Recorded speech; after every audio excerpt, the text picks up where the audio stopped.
Hey guys, I'm Ray, and we are streaming blacksmithing. Welcome to the stream, everybody. Hey Corwin, how are you? I myself, very tired. Also, I'm having a little bit of trouble breathing, and I'll kind of explain that a little bit later. But first, the first thing I'm going to do is start up the forge.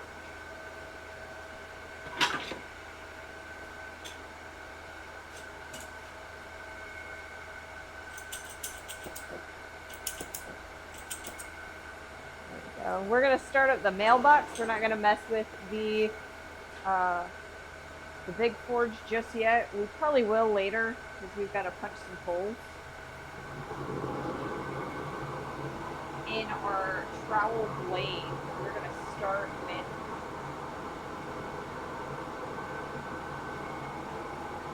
the handle. Not too bad. Work as usual. Yeah. Work is work, man. Work is work. Alright. So, hey Mahalo, welcome to the stream. Thank you so much for that re-up on your sub. Thank you so much for your continued support. Welcome. So, today we are going to continue working on the handle for our trowel, and then we are also, I hope we're going to start working on the actual blade of the trowel. So what we're going to focus on first is kind of finishing up the tail, cutting off the excess amount that we don't need. Because I mean, if you look at this, it's way too long to go through this wooden handle that I have for it, but it's also too thick to go in the hole, and so we're going to be drawing it out a little bit further. We'll chop that off. I need enough that we can round it out and thread it toward the end so that we can put a nut on the end of this as the terminal point. Then we are going to squish the connection and put some rivet holes in it and rivet holes in the blade. And we're also going to be shaping this trowel today. That's probably all we'll get done, but I can't tell you that for sure. Like I said, I'm a little bit tired, so we're going to stream as long as I'm able. And hopefully, it'll be a good long time and, the normal stream time, but I'm not going to push it.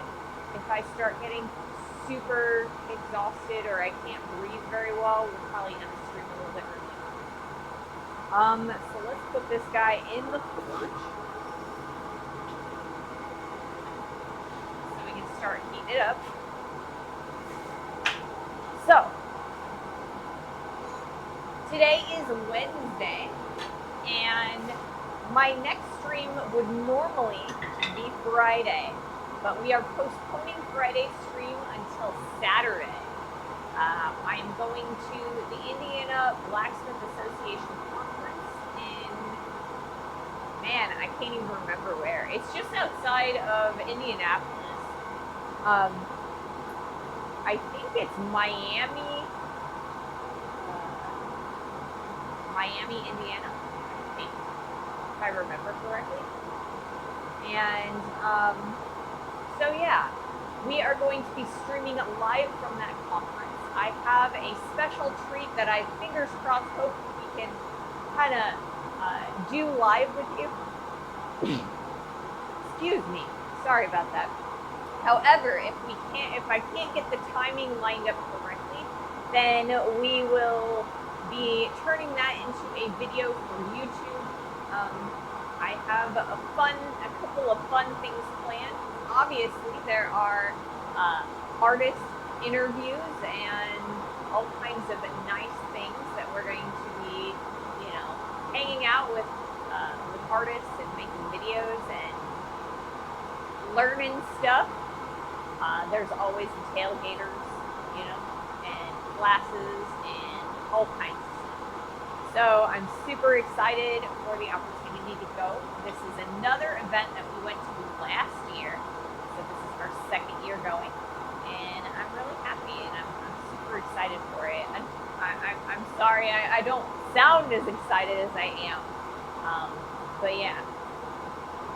So we have an ad any moment now. And once that ad is over, we'll take a look at our steel, see if we can't start working on it. And I've got a couple of stories from yesterday for you guys as to, why I'm feeling the way I am. Because they're a little bit funny, actually. It's not a downer or anything, it's a funny thing. See if you can find Bill Corey there. He's from Indiana, and he's part of that association, I think. I'll see. I go around and I talk to as many people as I possibly can, but I don't always get a chance to talk to everyone at the conferences. Indiana's a little bit on the smaller side, so, it's likely that maybe I'll be able to find them. Especially if I do some of the dinners around. We shall see. I'll try and keep an eye out. And there's my water. I forgot what I did with it for a moment.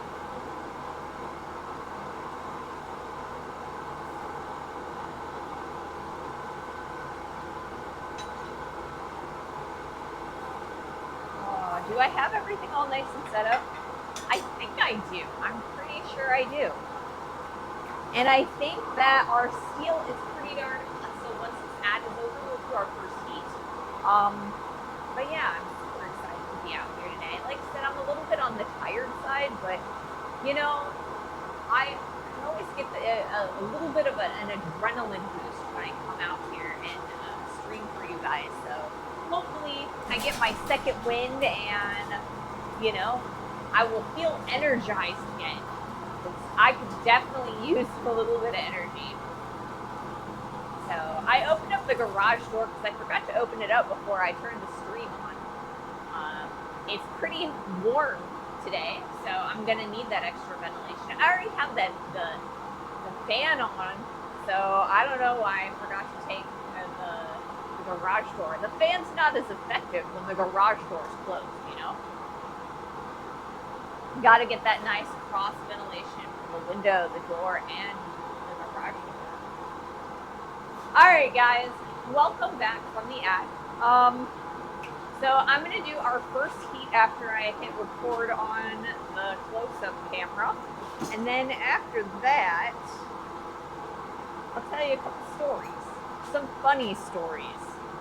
One is involving my kitty.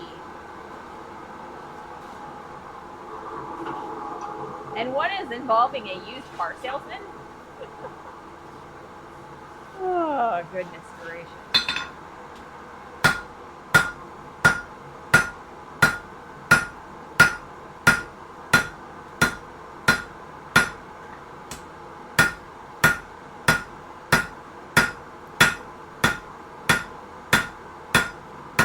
So like I said, we're trying to thin out this tail a little bit further. So it'll fit a little bit better in the hole.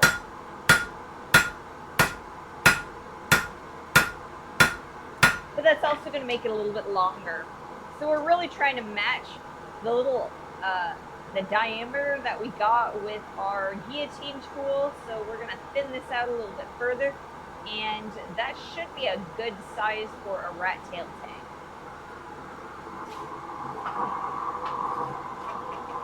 Heat this back up.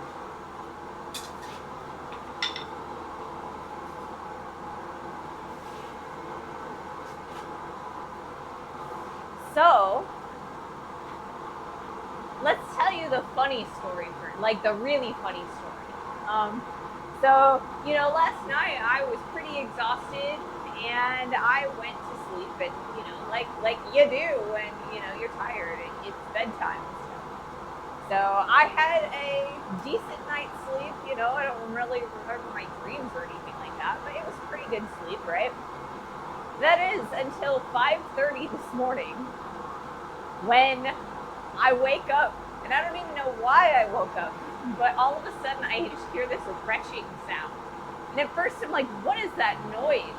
And it turned out that my cat had jumped up on the bed and was puking on the bed sheets right next to the butler. And yeah, so that was pleasant. Getting up at 5:30 this morning to clean that up and been trying to get back to sleep, and you know, it's hard to get back to sleep, you know, after dealing with something like that. So, you know, he really just wanted me to, or us to feed him.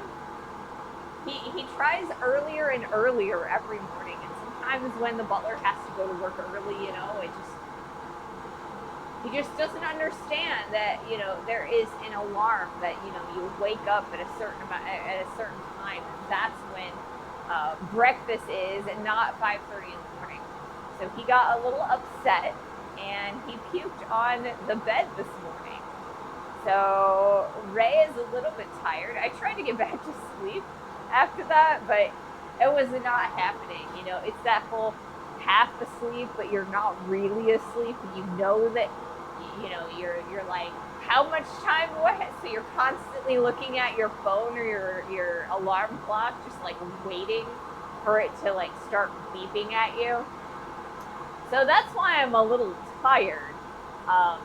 But yeah, and the reason I was tired from from yesterday is because y'all know that we've been converting a Chevy Express cargo van into a camper, so that when we go to all of these different trips and things, you know, we have a good place to stay on site.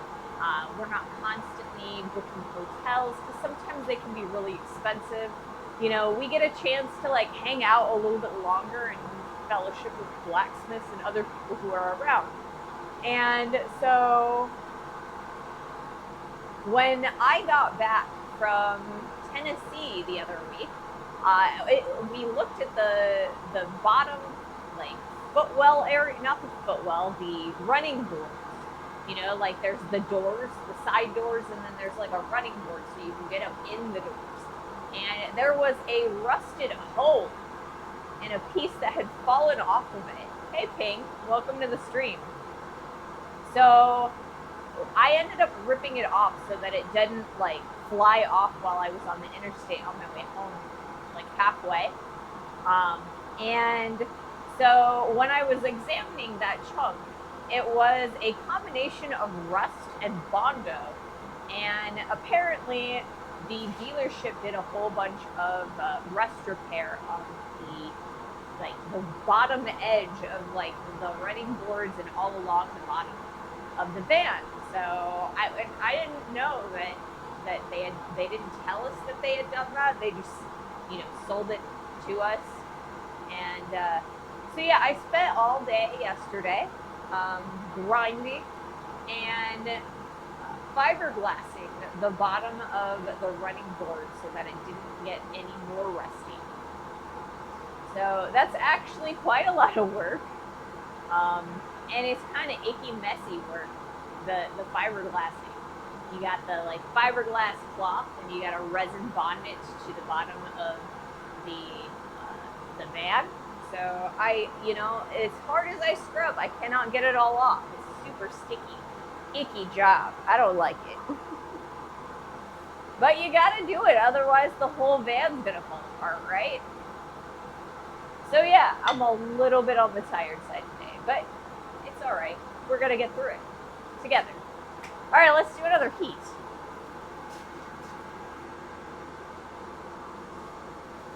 The last time I used Bondo, I was making a Mandalorian. No, but it was a Star Wars helmet. It just wasn't a Mandalorian.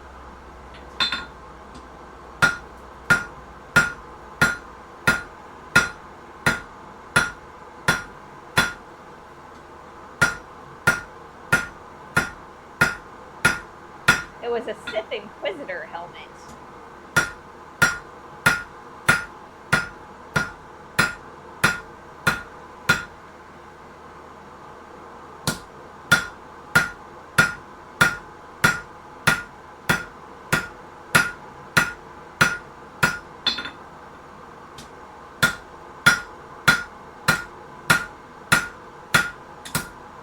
Alright, so I want to leave this guy relatively square because I don't want it to rotate around in the handle.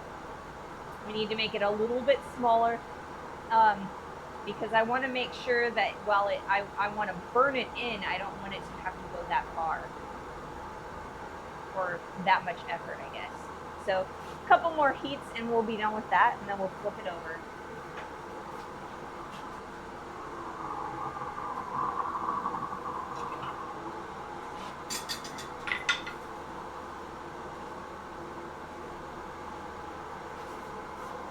So yeah, it's kind of one of those things where, you know, when I first looked at the running board, I was like, oh, I'll just patch it, and, you know, with like a piece of steel, some sheet, because we got all kinds of sheet laying around. We can just weld it up. It'd be great, right? Well, it's just, it's so crumbly at this point, like all of the rust, that the weld isn't gonna strike. So I cleaned it up as best I could, but it's still too crumbly to like weld to. So instead I just bondoed it. So it'll last for a little while. Hopefully it lasts long enough that, you know, I'm not having to do it in another 5 years, but you know, it is what it is, right?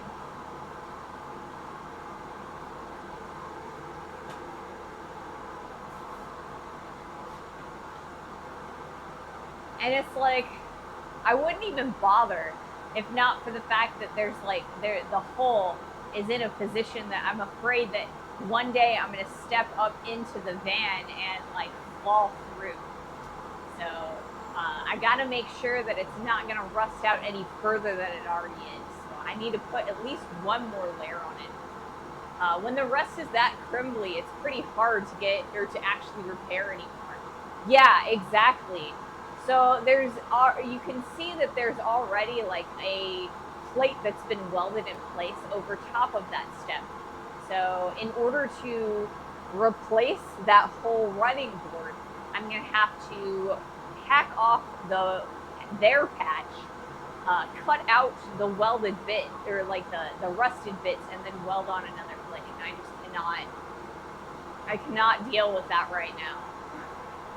Not when I have to go to Indiana in like 3 days, you know? So we're doing the Bondo thing. It's a little jank, but you know, it'll be all right. For the moment at least. And I can do a proper repair later.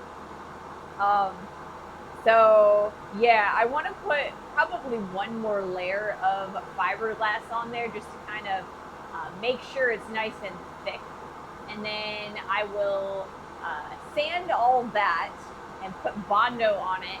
And then I think what we're going to do is get bed liner spray. Because you can go to like the car supply store or like, you know, the hardware store or whatever. And you can get this like spray paint bed liner for trucks. And it's really thick and it doesn't really have like a... You can use a spray can, like a rattle can for it, but it doesn't have like a... It's thicker than a normal spray paint. So I think we should be able to do it on our own. So we'll probably just rattle can on some bed liner to cover it up because, you know, you don't want to have like the Bondo spot there. We don't want to be that janky, I guess. All right, let's do another heat. But yes, we are trying very hard not to do the Flintstone conversion. I don't want to, man, I've done that. Been there, done that.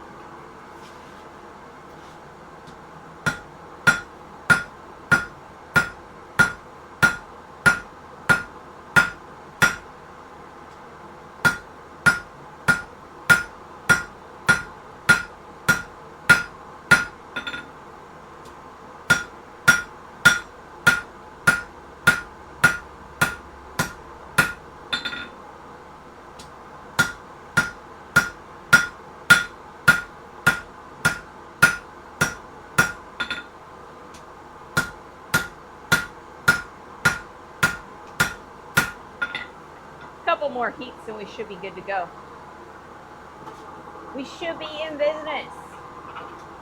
So yeah, my very first vehicle, put a sticker over it, adds vinyl horsepower, right? A bumper sticker. You know, I've been talking to the butler about getting a decal for Ray's Smithy for the side of it. And the butler says that if we do that, they want it to be magnetic so we can take it off when we're not in at Ray's Smithy events. And I'm like, all right. Oh, what I do is, I know, it's probably outside. I'm missing my, there it is, my steel brush because I was using it yesterday on the van. Found it. So yeah, my very first vehicle was a 1980 Ford F-150. And that thing it was an old farm truck, and my grandpa had it, bought it brand spanking new, and drove it all over the farm for many, many years. And by the time I got it, there was no footwell left. And he had welded a piece of diamond plate in place. But the rust had kind of reached over the footwell, and there was a hole in the door. And the whole side panel just kind of wiggled back and forth as we drove. So you couldn't keep anything in the passenger seat, like papers or anything like that might fall, because if it fell, it'd fall out of the vehicle. I had my backpack in there one day, and I took a corner really hard, and I lost an entire semester's worth of notes and homework out the hole, and I couldn't just stop to pick it up because it was in the middle of like a busy intersection. So yeah, it was not fun. It was not fun. I don't want to do that again.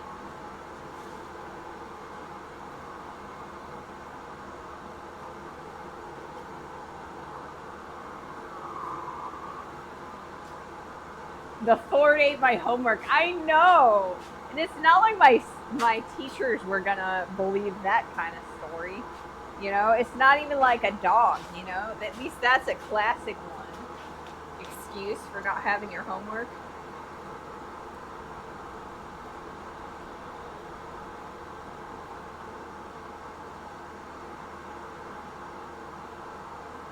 And in a quite red string of fate moment, the butler swears that they saw it happen.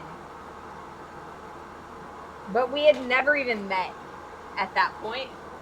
We wouldn't have met for another, 4 years.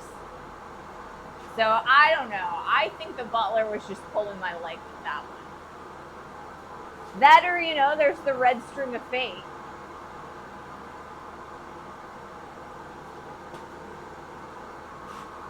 Alright, let's do that heat. I don't know what I believe, guys. I don't know what I believe. Woo! Nice hot.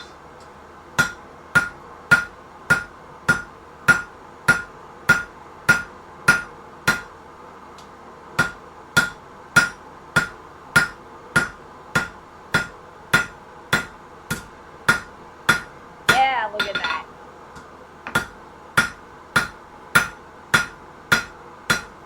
That's what I want to see. Okay.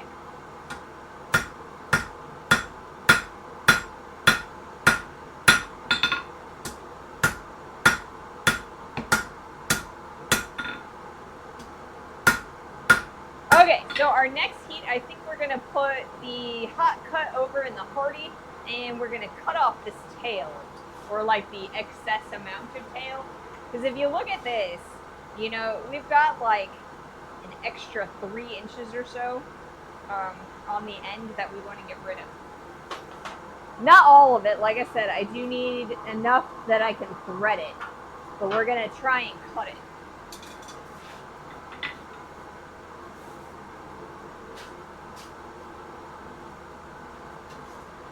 So let's look for the hot cut. There it is.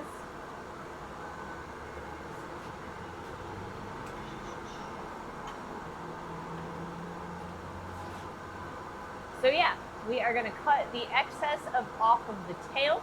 I probably want about an inch. We'll probably end up cutting it again so that we only have about a half inch, because I don't want the tail to go all the way through the nut, right? We're going to be making a nut for the base of this guy, because I've kind of been like holding some of the, you know, this guy, it's kind of on the heavy side, right? And so we've also got the steel part of the neck.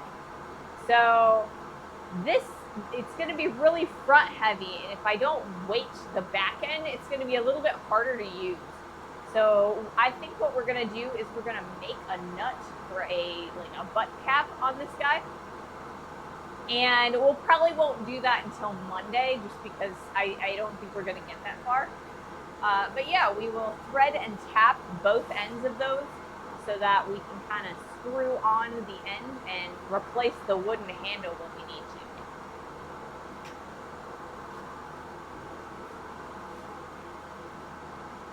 All right, so how much do I need? I'm gonna put that right there so that I can kind of take a look at it while I'm figuring out how much material I need to cut this. All right, let's try it.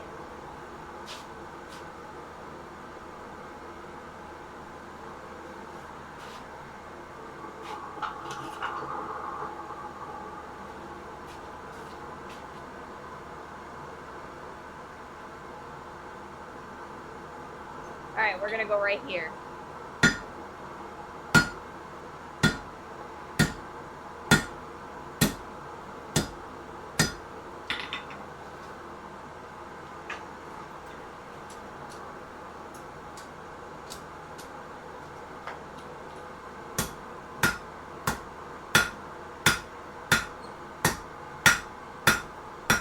And our next heat, we're probably just gonna clean that up a bit. I'm not gonna burn it in place just yet, but I think it's all right. So if you take a look,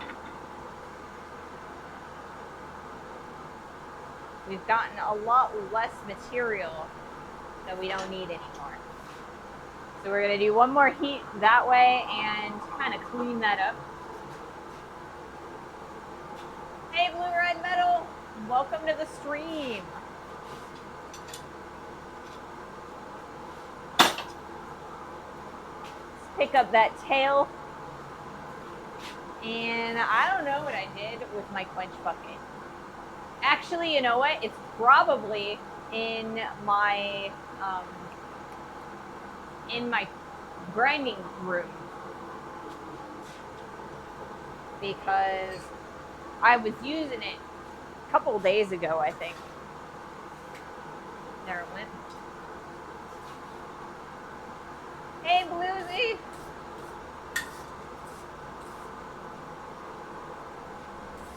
Bluesy, the retired farmer, is here. I like the modified intro.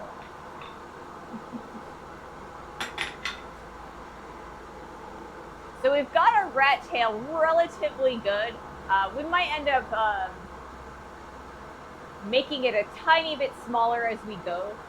But yeah, I hope you did not melt a hole in it. Oh, in my quench bucket? I haven't, not yet. This one is a new quench bucket that I got, and I filled it with water. And I haven't dropped anything hot in it all the way yet. So, you know, everything that I've dropped in there so far has been relatively cool. It's been at least black hot. All right. A new one, that's good. Yeah, it's not leaking anymore. That's good for me, because I have a tendency that my quench buckets leak a lot.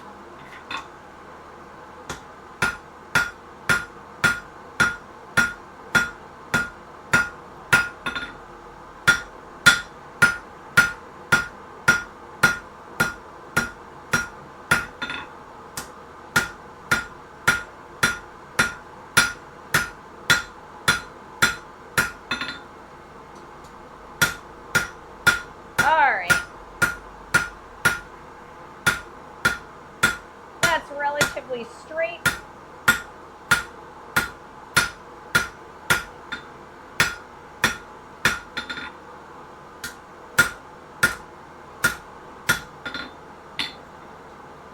So that's what we've got so far. So right now we are going to drop it on the floor. We're gonna flip it around and we're gonna start working on flattening out this section here. I'm gonna use different tongs because these ones are floppy.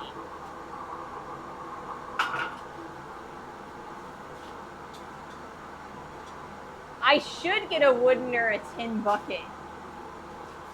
See, my ideal bucket is one of those used brandy buckets, or like a whiskey bucket, or like not bucket, barrel.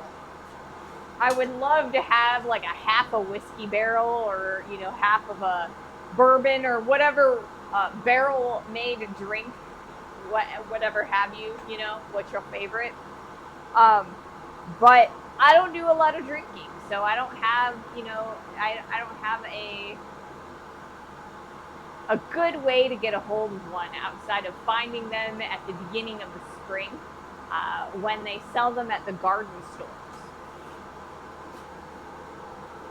This year, I wanted to buy one, but I didn't have $58. I didn't really want to pay $58 for it, you know?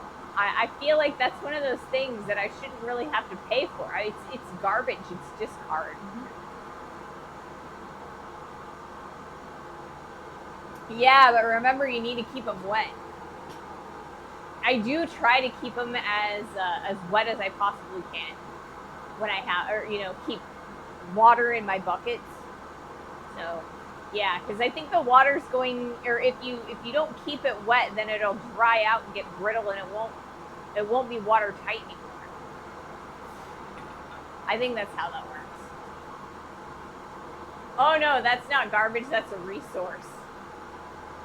I mean, I guess it's a resource for me. It's a resource for gardening, but it's not it's kind of garbage and discard for the alcohol companies at the end, right?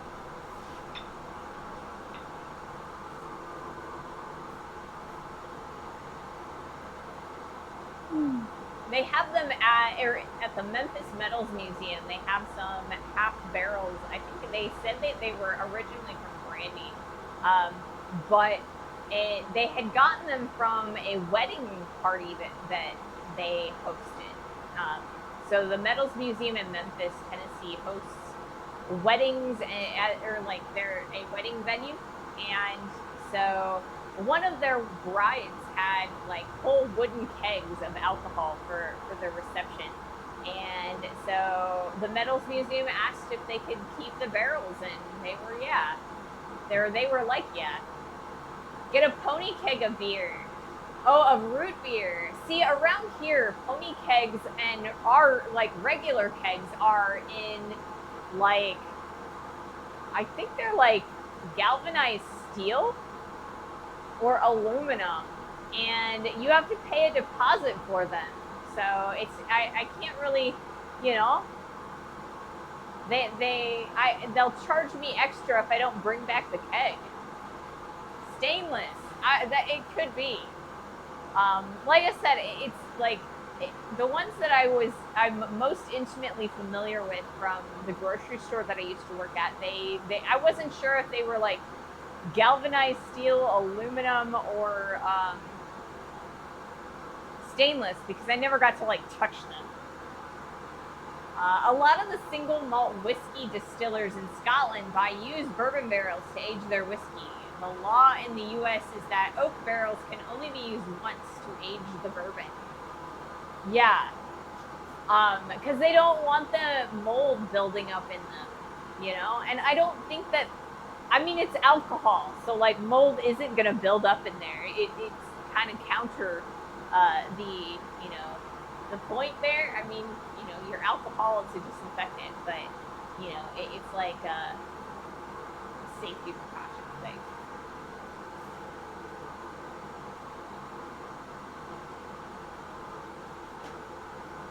All right, so we have an ad that's coming up here any moment now. Once that ad is over, we will start squishing. We will start thinning out the area that's going to hold the rivets. So we are eventually going to be cutting in some rivets or punching in some rivets on both the handle as well as the blade. We're also going to be cutting the edges off of this. I haven't decided if we're going to be using an angle grinder or if we're going to be using a chisel to cut these apart. I think we'll probably end up using an angle grinder because it's going to make it a little bit easier, but I don't know. It depends on how I'm feeling when we get that far.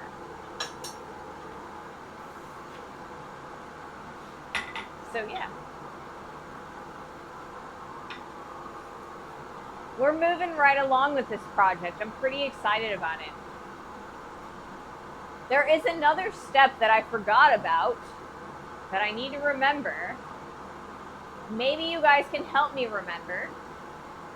Right now, the neck of this trowel is really, really square. And I think it's going to be a pain in the butt using it because it's going to be uncomfortable because of the corners.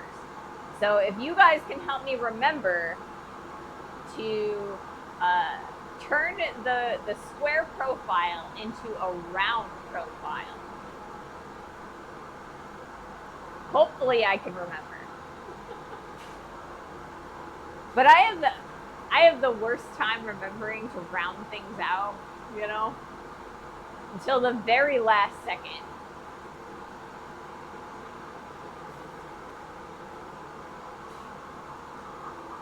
We've got plenty of heat. It's really nice. Okay, let's do this.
All right, let's get some more heat.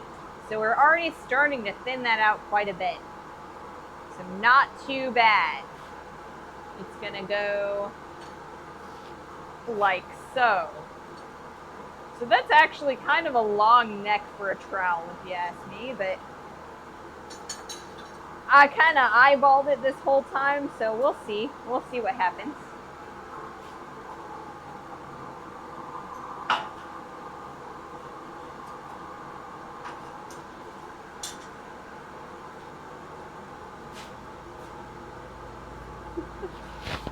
Round out the trowel tang, Ray. It's not the tang that I need to round out this time. It's the neck itself, because I want the tang to be square, because that way it's not going to rotate in the handle as much, or like not as much, but like it's going to make it harder for the handle to rotate. But yeah. Tiny Tim's Tiptoe Through the Tulips, and I have no idea what caused that song to pop into my head.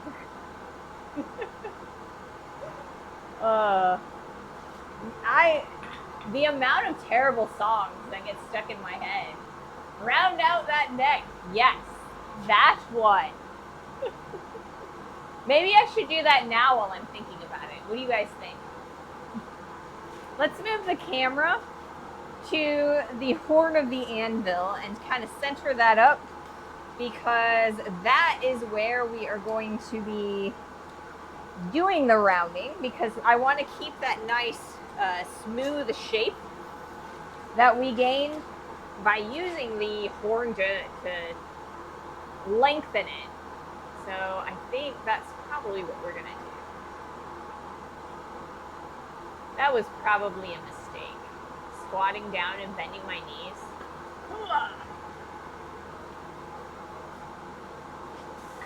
I'm not old enough for that. To pop my knees when I squat down and stand back up.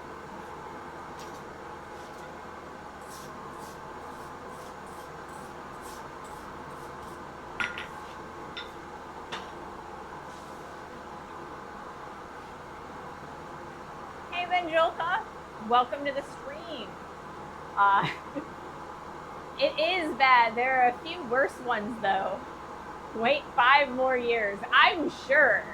I don't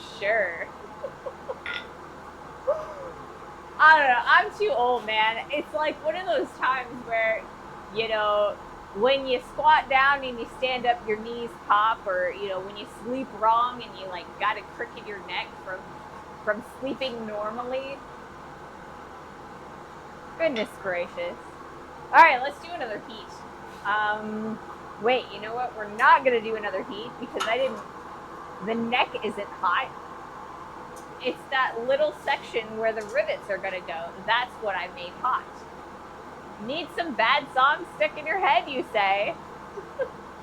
See, whenever I get an annoying song stuck in my head and I complain about it to the butler, they always start singing the Fraggle Rock theme song because it's very catchy.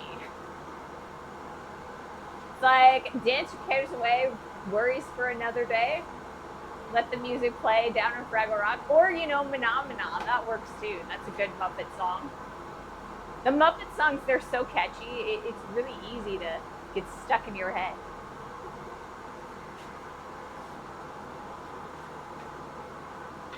See, I didn't watch Fraggle Rock until I was an adult. Because we didn't have TV when I was a kid. Or at least not at my parents' house. Not at my mom's house. We had, the only TV watching that I was really able to do was at my grandma's house. She used to have satellite TV, so I got to watch Cartoon Network, like the classic Cartoon Network, and Disney Channel and all those, Nickelodeon and stuff. But at home, I didn't get to watch a lot of the stuff, except for Saturday morning cartoons, because we just had local TV. So I used to watch a couple of shows in the morning on Saturday, but not too many. My mom didn't want me to, get brain rot. So I did enjoy Fraggle Rock when I watched it as an adult, though. So, I love Muppets. I really love Muppets.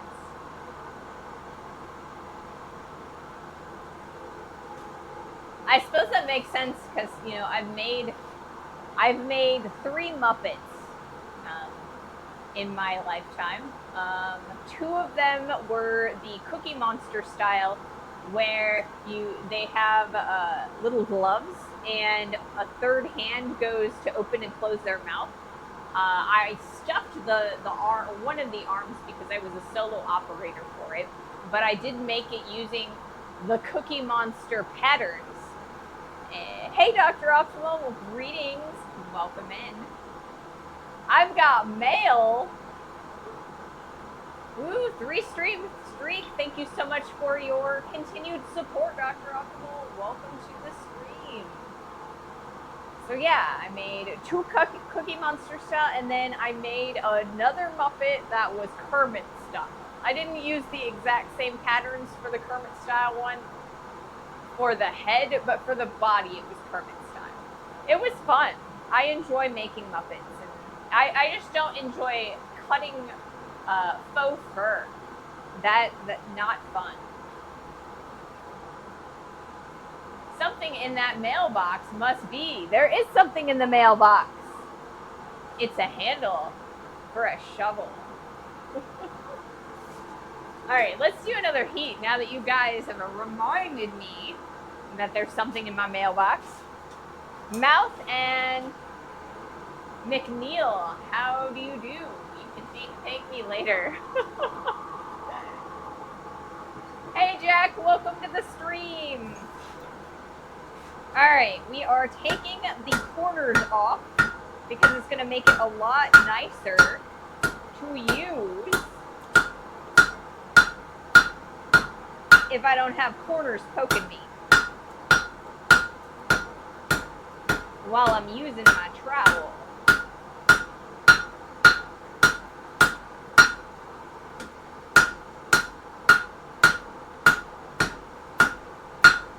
Woo, it's spinning in my tongs. That's the best.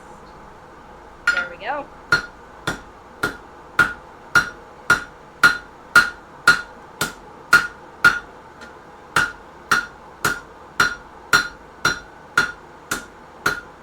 And we'll take another heat to continue taking those corners off. Also straighten it out. It's starting to bend a little bit.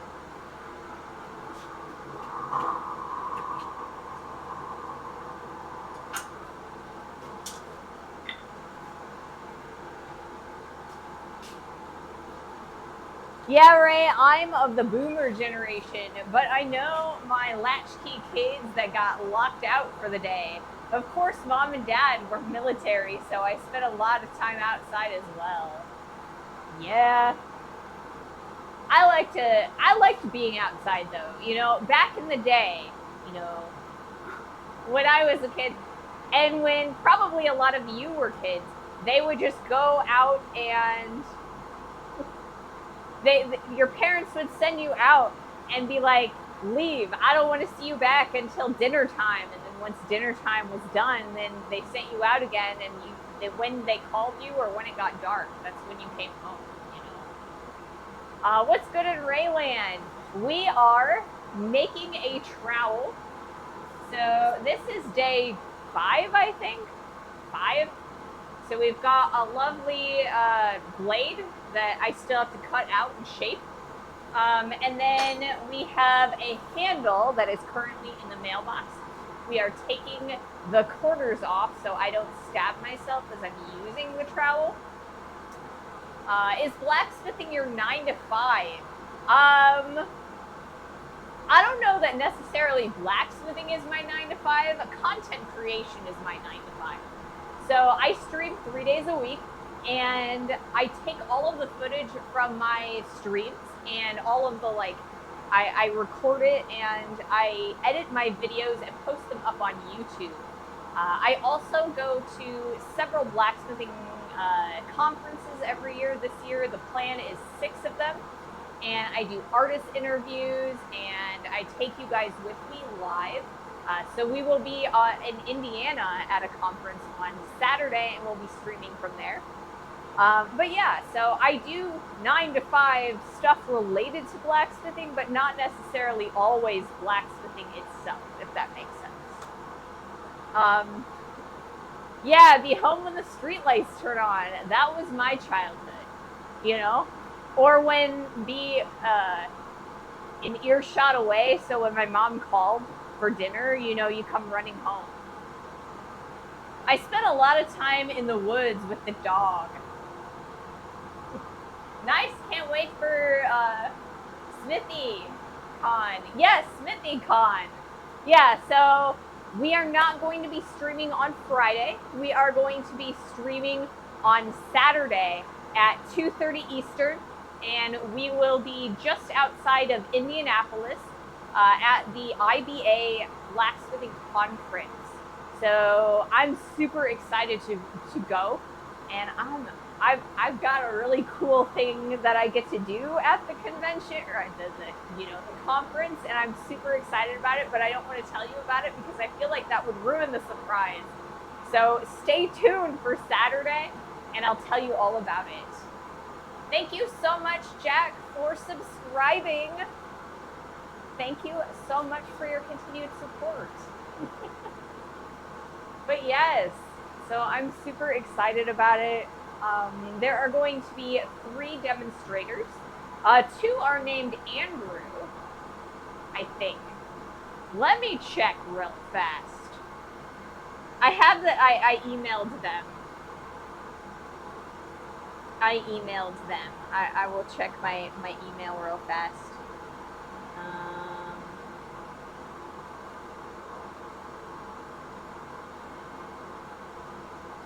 Yes, they're both named Andrew. One is Andrew Kite, and one is Andrew Welton. And I'm super excited I get to interview them both. And then also, you get to introduce us to other smithies. I do get to introduce you guys to other smithies. I'm super excited. And also Brian Brazil will be there. So I'm super excited to hang out with with fellow smiths, and there'll be tailgaters there. There'll be all kinds of lovely people to talk to and learn from. There are going to be classes. Yeah, I'm super excited, guys. Yes, Brian Brazil will be there. What kind of gas do you use for heating metal? This is just propane. There are other gases that you could use, but propane is the most easily available, and it burns pretty hot. Yes. Okay, let's do another heat real fast. So yeah, I mean, you could theoretically use butane, but it would take a lot more butane. You could use acetylene, but that's pretty expensive in comparison to propane. You could use coal.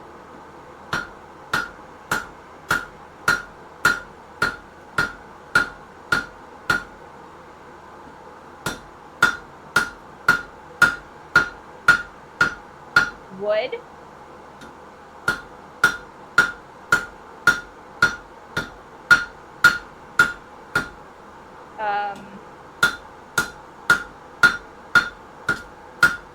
I believe there are some people that use used motor oil, but I don't know that that's amazingly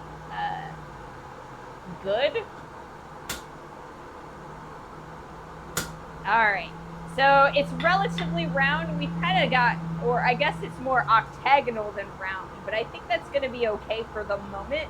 We might round it out a little bit more later, but I think we're going to continue to flatten this guy out so we can keep on keeping on.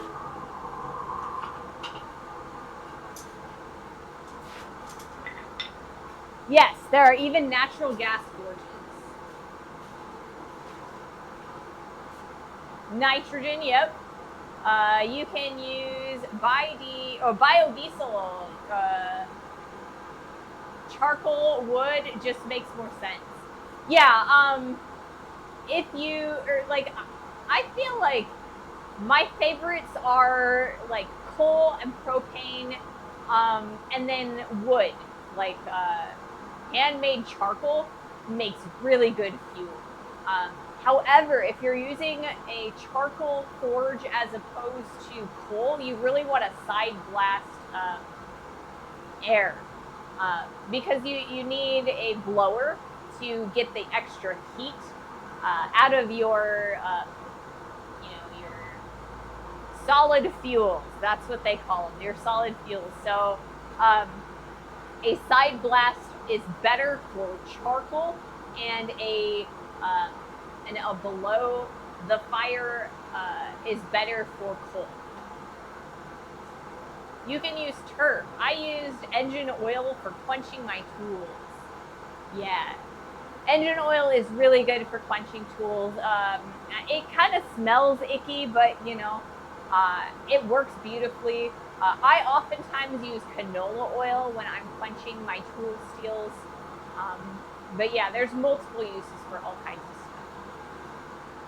Yeah. Let's see. So yeah, like I said, today we are working on a trowel. That is the handle that's in the mailbox right now. This is a miniature forge. It's made out of a single brick. This is my big forge. It's made out of a lot of bricks. But we're using it we're using a little piece of steel, so we're going to use the little forge. And then I've got the blade of the trowel right here. We're going to cut off those edges to kind of create that trowel, the iconic trowel shape. Hey, you ever had a shower with differential oil? Engine oil isn't too bad. I have never had a shower of oil, and I hope to, well, actually, technically I have. I've had a shower of fryer oil, and that was not pleasant. It was only like little tiny stuff, so nothing like, I don't have any scars from it or anything, but you know. The Iron Lady. I mean, I am a blacksmith. I play with iron all the time, you know, and fire. I love my fire. 85 or 90 weight stinks years in the wild, or in the wind. Yeah, it does stink a lot. So yeah, I try not to use oils just because they don't burn clean as clean. I'm sure there are ways to do it, and you know, people have done it before. I know that Lexi was working on a waste oil forge. It's just not something that I would like to do. There's also electric forges these days. They're like electric coils, and those are really neat, but they take a lot of power. Being busy is not fun. I don't know. Sometimes it can be fun. I think it depends on what you're busy with. All right, I'm going to change the camera angle so that we are, because we're done with the horn for the moment, we are going to center on the face of the anvil so you guys can see a little bit easier. And it's also more entertaining for me to edit at the end.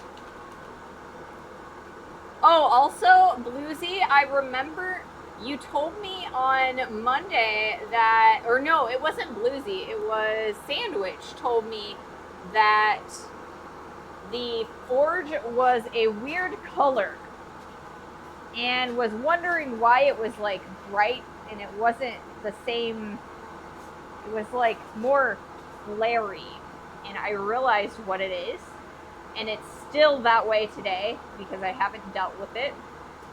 But I knocked the forge off kilter.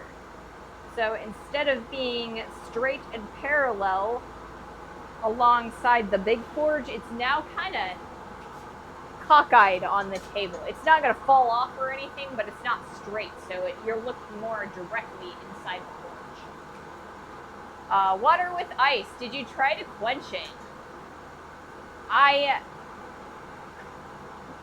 I do not recommend quenching a piece of steel in icy water. You can, but it's a little bit more dangerous.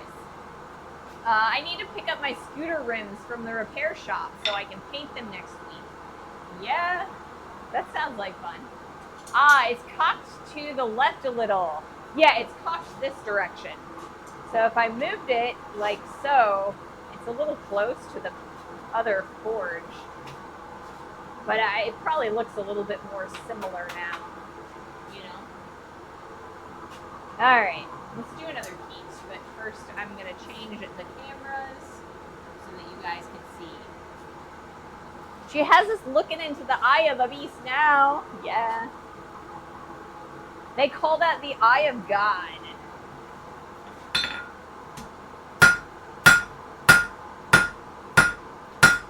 Woo, look at that scale. Pretty impressive.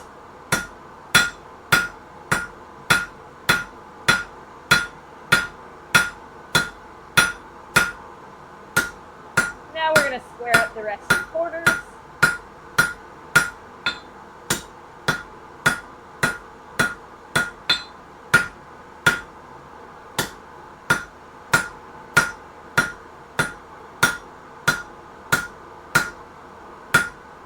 And we're going to heat it up again.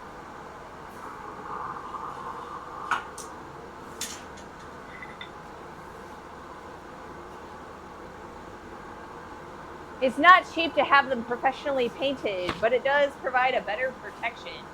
I'll bet. I know that I'm not amazingly good with like spray paints, right? The rattle can ones, or the ones that are like the ones that are kind of like, I don't know, the professional ones, like the airbrush style. I'm not very good at getting smooth coats. Dr. Optimal, if you wash a glass blower, it's called the glory hole. That's very true.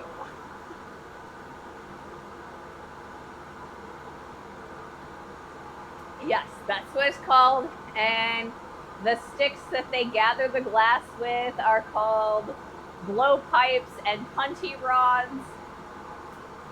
You know, I'm not the one that named these things.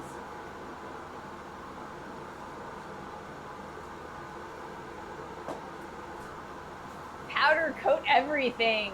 Powder coating is great, unless you want to take it off. If you are like, I had when I was in college, my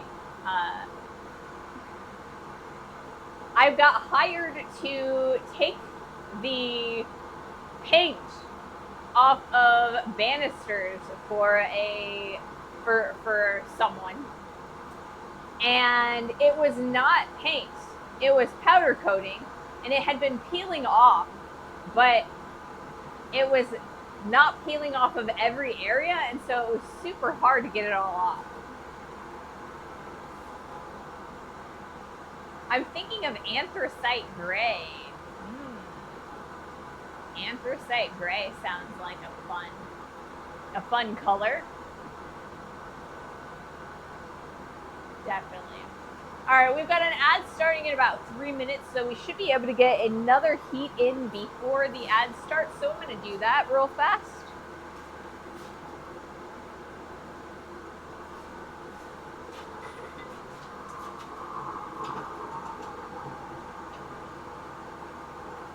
Isn't anthracite like a crystalline state for steel?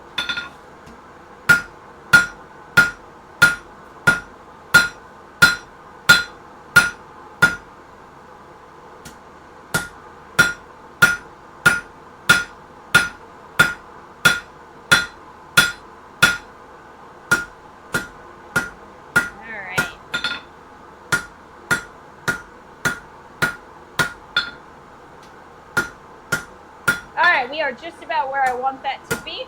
So now we're going to kind of take a look at this. All right, that looks pretty good on that side. And if I take a look at it that side, it's a little bit long, but I think it'll be all right. Maybe I'll cut a little bit of it off. But I'm not going to do that with the hot cut. I'll probably do it with an angle grinder. We'll probably cut that much off of it. So we're going to take that into consideration when we start punching these holes. That's the next thing that we're going to be doing. Punching some holes for some rivets. Rivet, rivet. Oh, it's a type of coal. Actually cleaned by high pressure steam, I believe. Yeah. See, I knew I recognized the name from something.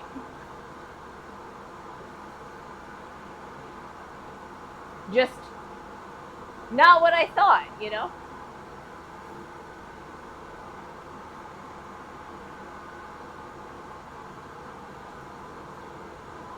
All right, we got an incoming ad break.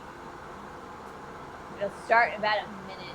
That'll take about that long to get the steel hot. So once we get the ad, or once the ads are out of the way, then I will kind of take a look at it. We're gonna do some hole punching.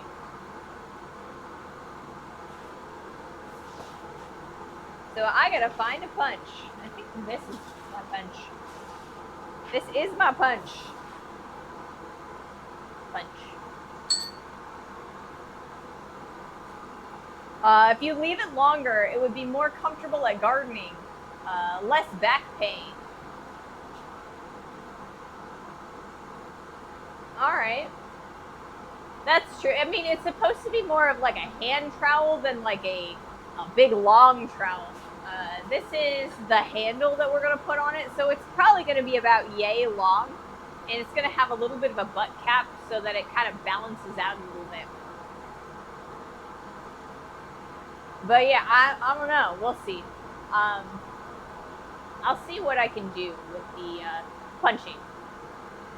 If you squeeze coal like an orange, does it give you oil? Yeah, it does turn into a diamond. They are actually really pretty. Man-made man-made diamonds, lab created, are beautiful. There are no inclusions or like smudges in them, because you get even pressure throughout the entirety of the carbon blank, and it's really cool. They're also a lot cheaper than the natural ones.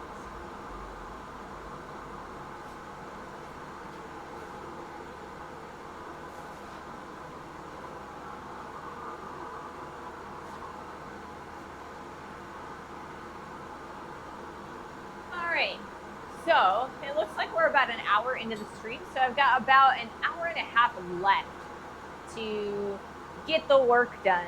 We're not going to be able to handle this just yet. Like I said, I think that we're probably not going to be able to create the nut for the butt cap yet either, so I think we're probably going to push those two things off till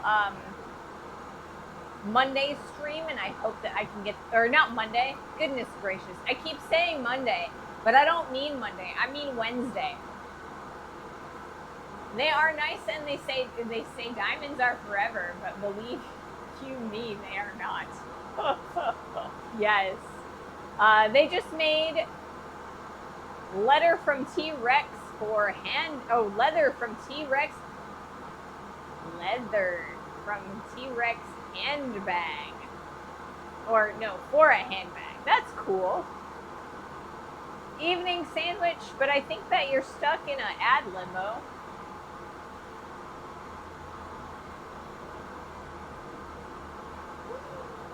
Welcome, sandwich. Good evening. Yeah, they've been doing some interesting stuff with genetics recently. I think they also made a dire wolf, or they didn't make a dire wolf or like breed one. They gene spliced a regular wolf and added dire wolf traits. That's what they did. But yeah, they've been doing some interesting stuff. I don't know that I would want a dinosaur leather purse, but you know, they found out how to make one. Yeah. I think that's kind of interesting, you know? Okay, where is my center punch? I think I should probably center punch before I do the punching. That way I can kind of line everything up. So this is my center punch. We're going to start with this, and then we're going to use this.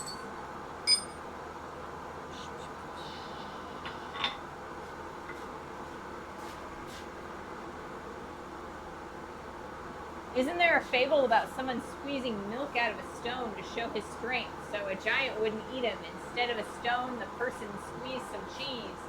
Makes me wonder what kind of cheese could be mistaken for a rock. I don't know. That's weird.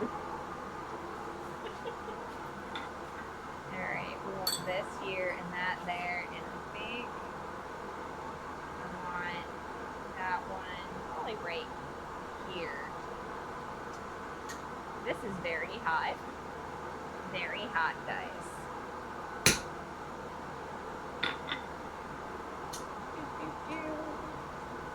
Now we're going to line that up. And I'll probably put the other one. I think I'm actually going to just do the punch and not worry about the second center punch yet. So maybe I shouldn't have center punched it. I don't know. I'm going to heat this back up. This is what I get for overthinking things, guys. But at least it's center punch. We can now see where we want that hole to be.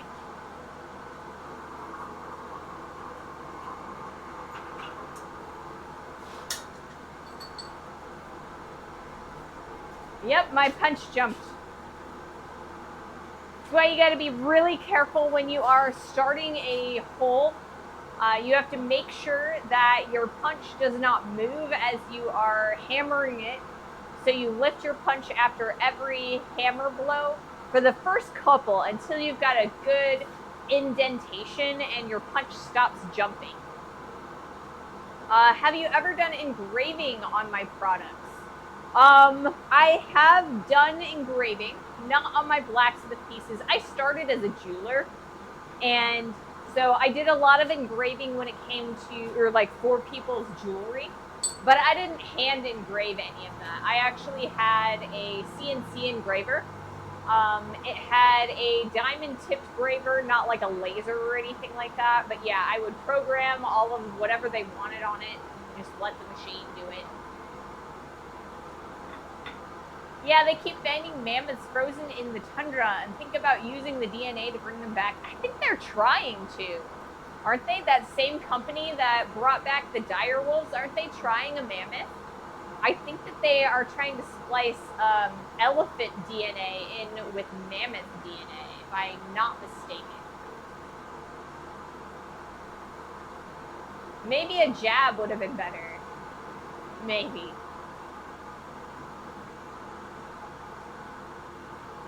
But yeah, I was the only one that could run the program at the jewelry store that I worked at, the engraving program. One time they called me on my day off to come in and engrave something. They paid me for like 3 hours to do it. It only took me 10 minutes.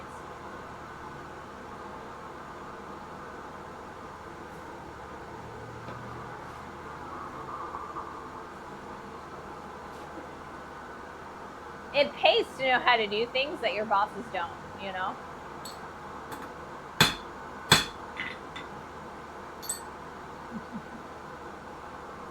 All right, let's do another heat.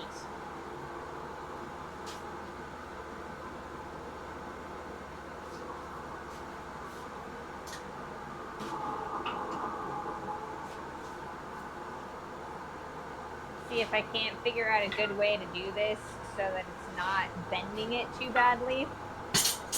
Deliberately dropping tongs. So yes, that was a drop, but it was a deliberate drop.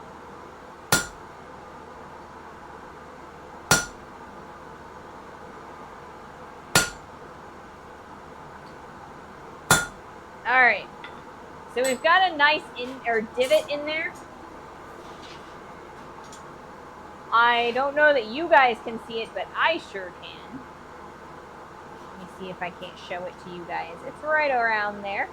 So yeah, we are going to continue to go all the way through to the opposite side of that hole, and then we're going to do another rivet hole.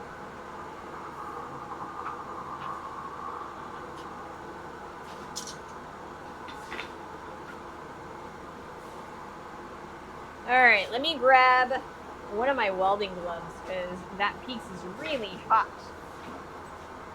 That way I'm not shrinking back because it's too hot for my wussy little hands. So when are they going to extract a Neanderthal DNA from humans to bring them back? I don't know. I don't know that I would want to. There's already Neanderthal DNA like hiding in different people throughout the world. Oh yeah, what's its name again? InGen Bioengineering, or was that the Jurassic Park? I don't remember. I just saw like the titles for the articles about it. The butler actually read the articles and explained that it wasn't actually a full, real saber-toothed tiger and dire wolf, I think, are the two that they actually made. Make sure the hole punch is ground on that face. It will make it more efficient. Yes, it will. I would love to have a T-Rex wallet and shoes. Interesting. I don't know. It'd probably be kind of like alligator leather, or would it be more like chicken skin? Because they say like T-Rexes and stuff are like birds, or like the carnivorous two-legged creatures. They're like birds. Anyway, I'm off to bed. Night, Bluesy. Have a great rest of your evening and sleep well. They were related to birds. Yeah. I don't know. It'd be like, if I had a T-Rex wallet, would it be like chicken skin? That might not be pleasant. Just fry up some chicken skin. Yes, chicken skins.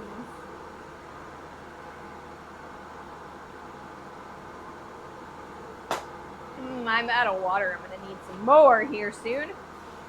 All right, I'm gonna drop my punch, and I'm gonna put on my glove, and we're gonna do another heat. And then I'll probably change angles again, just so that you guys can see from a different angle in case you can't see from this angle. Put that there.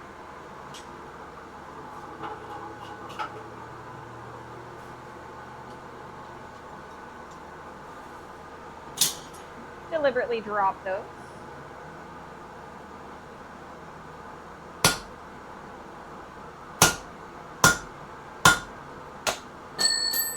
I love that. That's my favorite. When I hammer my hand instead of the piece. One of the reasons why I use gloves, though, it doesn't hurt as bad.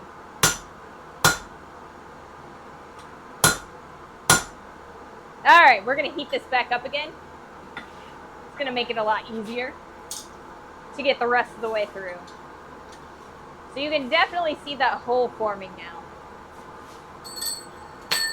But we are starting to bend a little, so we, in order that we do not warp it as badly, we're gonna straighten that out a bit.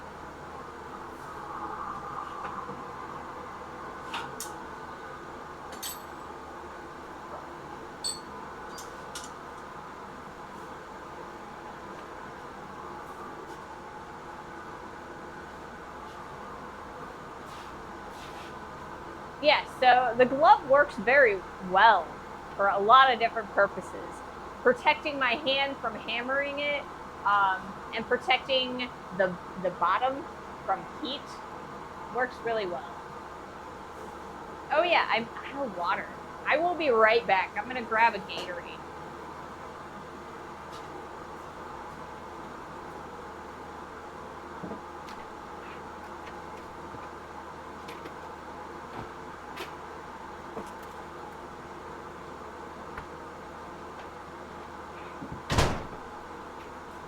Man, I miss my fridge. We bought a fridge for my camper van, and I was demoing it in here one day. I miss having the fridge in here, because then I could just like pull my Gatorades out of the fridge. Why don't you just use that anvil hole for making the hole on your gardening tool? I will eventually. But if I start the hole with the pritchel, I will create a divot and like a little nipple on the back end, because my pritchel hole is bigger than my punch significantly. So I need to start it on the flat of the anvil, and then when I'm ready to punch all the way through, that's when I use the pritchel.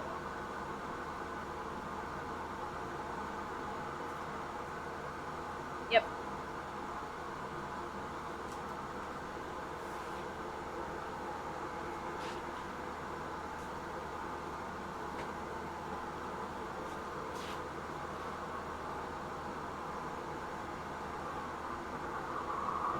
Alrighty.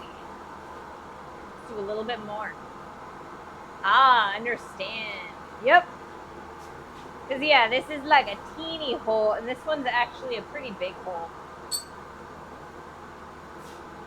Oh, you know what? I said that I was going to change the camera angle, didn't I?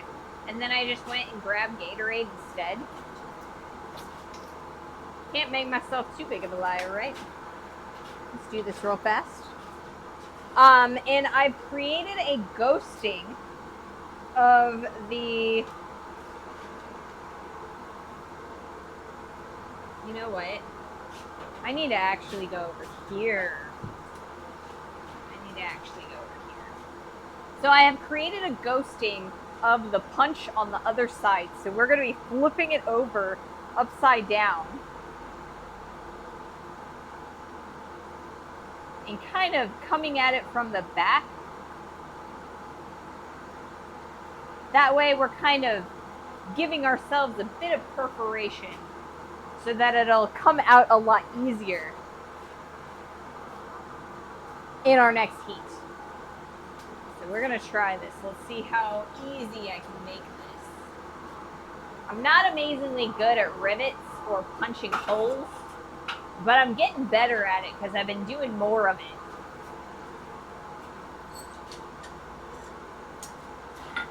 Drop. And I...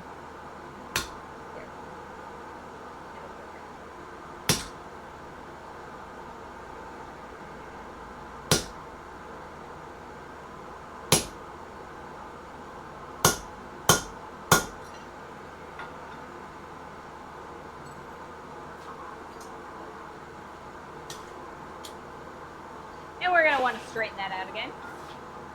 But you can totally see that it's starting to poke through the back end. That's exactly what we want to see. So for our next heat, we're going to come over to the Pritchard hole and we're going to punch it all the way through. Or we're going to do our best to do that anyway. Oh, you guys could you? I think you could actually see that. I hope you saw that. Otherwise, I feel bad. I'm sorry. If you couldn't see that, I apologize. I kind of moved the camera for the Pritchard hole and I didn't focus for the center of the anvil.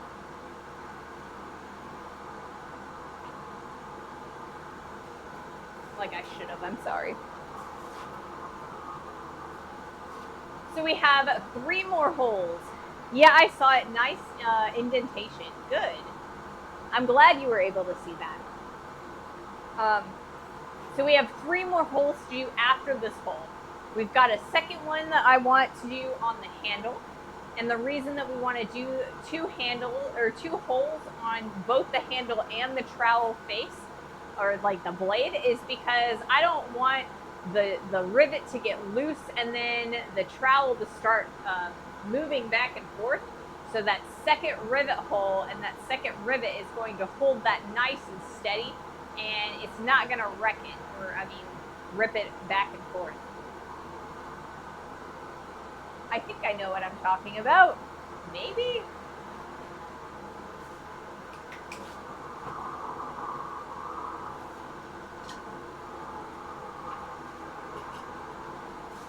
Sometimes I know what I'm talking about. Sometimes I'm just, yeah. All right. So after we're done with the hole on the handle, we're going to be turning off the mailbox and turning on the big forge, because the blade will not fit inside of the mailbox and heat up properly. It's a little bit too tall and I don't want to scrape the top and bottom of my brick. So we're going to do that in the big forge. It's relatively thin, so hopefully we won't have to do too terribly many heats.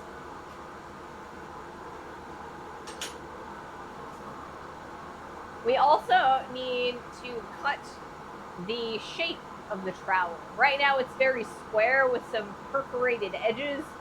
We need it straight. Or I guess not straight, curved with a point. Brains. I told you guys at the beginning, I'm a little on the tired side, so unfortunately you get loopy brain Ray. What happens when I have to wake up to clean up puke at 5:30 in the morning?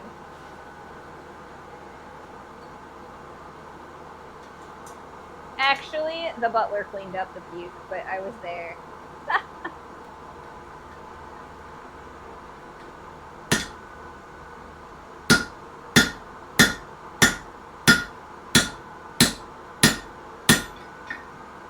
All right, all the way through.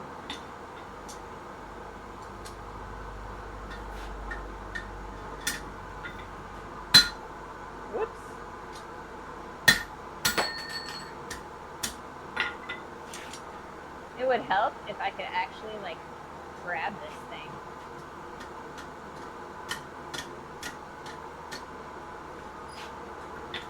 Oh, come on, get out of there. The little plug didn't go all the way off, so I'm trying to get it off. You know what? It might help if I use this.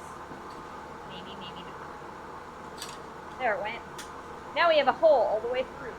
Exciting. It's what we want to see. Alrighty. So we are going to come through on this direction, and that is so that we can clean up. There's a little bit of an edge there. So I want to clean that up, and then we're going to start the next hole.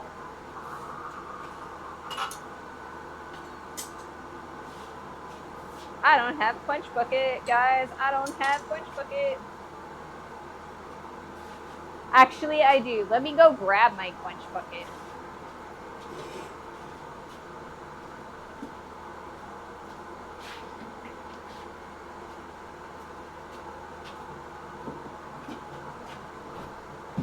I was using it near my grinder. Have you ever had one of those plugs from the hole wind up in a shoe? No. But only because I have gotten welding wire in my shoe. And so ever since then, I always make sure that my pants go over my boot tops. So then if one of those plugs go in my shoe, it will fall down my pant leg. And if I have a rolled pant leg, then maybe it'll burn a hole through it, but it shouldn't. Because I try not to roll my pant legs these days. What'd I do with my steel brush this time? Oh, it's on the floor.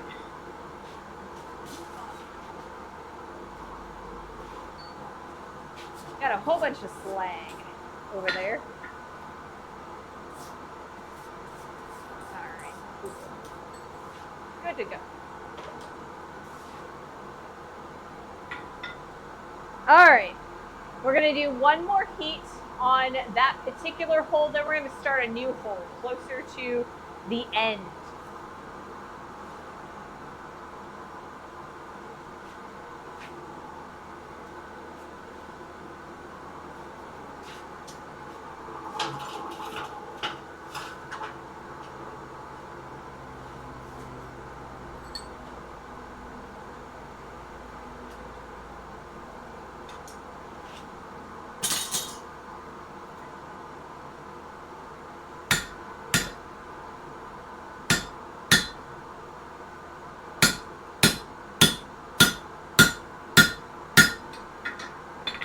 And it's all the way through there as well. Let's pick this up. And knock the punch out again. Alright, now we've got a nice clean hole through there. So we're going to start another hole like right around here.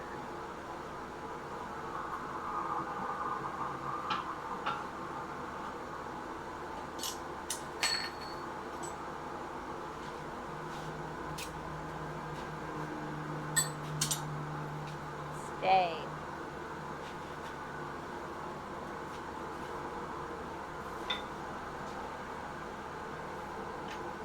Whew. 3 more holes. That one was that actually went relatively fast overall for me making or punching holes. I've always been a little bit slow at punching my holes because I wait too long and I don't end up I lose all my heat, so I don't get a lot of progress. But I'm starting to learn to move a little faster.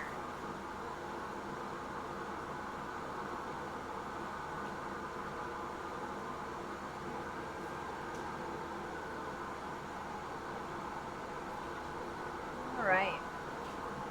Keep keeping track of time. Keeping track of time. All right. So it looks like we got about an hour left in the stream.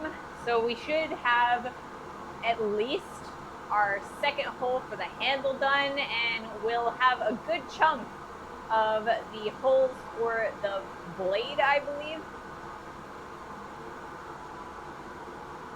I hope. All right. I'm going to move the camera so it's a little bit more centralized so you can see a little bit better as I trip over the tripod, because that's always the best.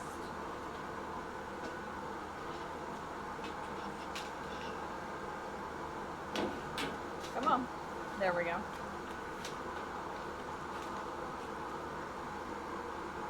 It's excellent to have the dummy battery so that I can plug in the cameras and I never have to worry about losing power on my cameras.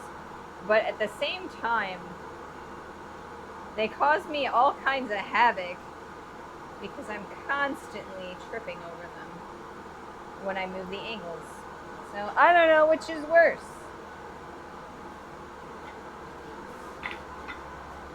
Just hit it harder. That's not always the right thing to do. Sometimes it is. Sometimes it is, but not always.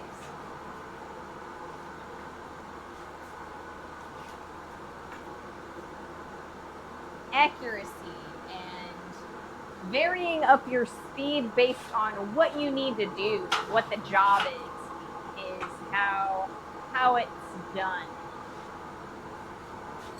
Oh, I forgot to put my glove on, guys. I forgot to put my glove on. Let's see. Okay, I need to move this back a little bit. Going there. I think that's where I want it.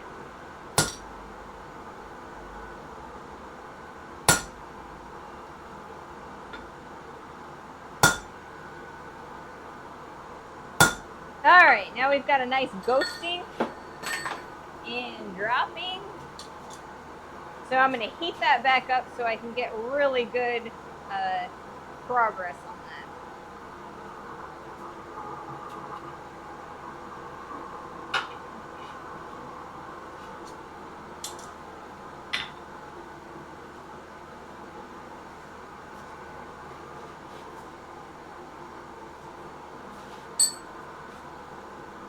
And I'm going to grab my glove and make sure I remember it.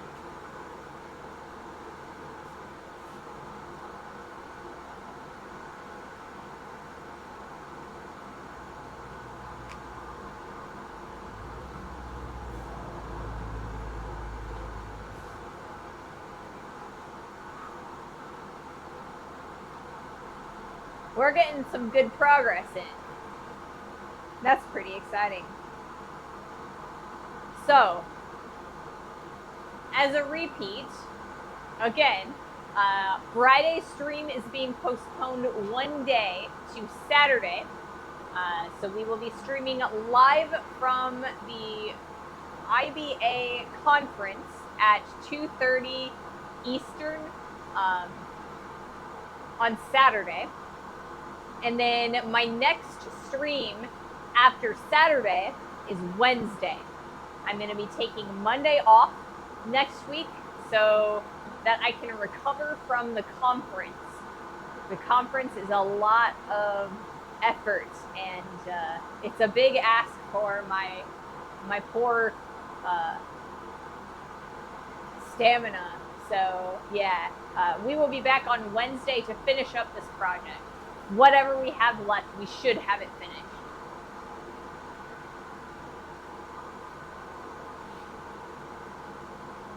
Then on Friday, we will start a brand new project, and that project is going to be a set of wolf jaw tongs.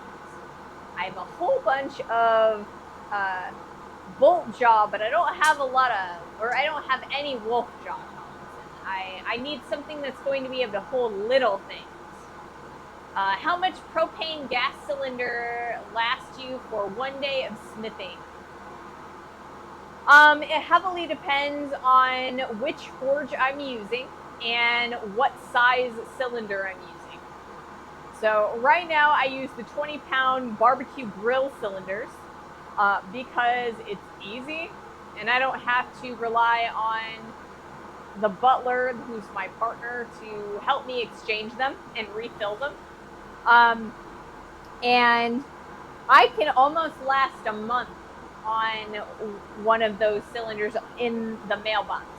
Now this guy, I get about 3 days of I guess it's more like I get about 12 hours of forging. Not solid though, because it starts freezing up after a little while. You have to melt it. So oftentimes when I am or if I'm forging all day and I am using the big forge, I will have 2 tanks that I switch. When one freezes up, I switch to the other. Like needling to recover after getting home from a vacation, which is supposed to be relaxing. Yes. Well, in all technicality, it's not really a vacation for me. It's an intensive, like, work time.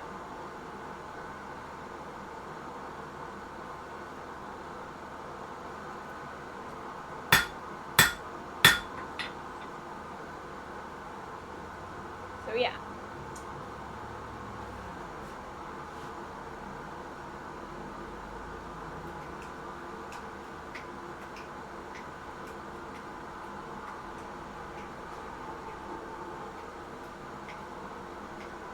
All right, so we've got to add it in here shortly, and we'll do another heat.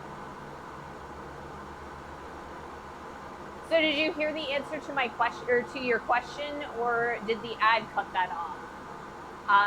So that cylinder, which is a 20-pound barbecue cylinder, lasts about 12 hours, but not solid in the big forge. When I'm working solid, I use 2 tanks and I switch them because after a while, the tanks will freeze up. So then I switch them and allow the frozen tank to melt, and I run off of the new tank until that one freezes up and I rotate them. But I get about 12 hours per tank with the big forge, and I honestly have no idea how long I get on the little forge. It just lasts and lasts.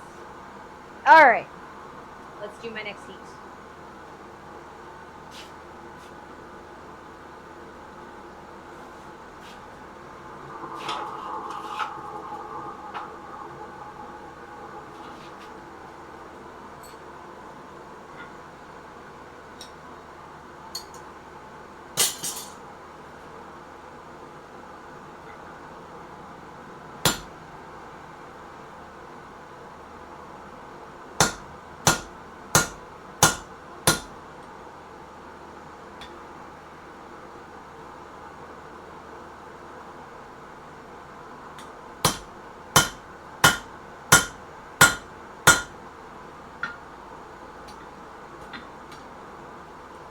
Oh, it's wanting to come all the way out. Do I want to do this?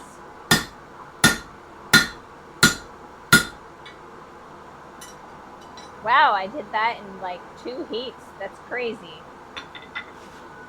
Ugh.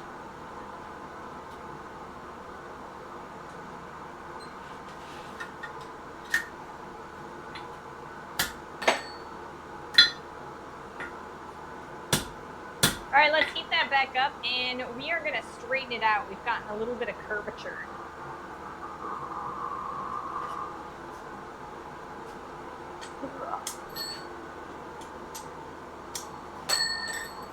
You know what?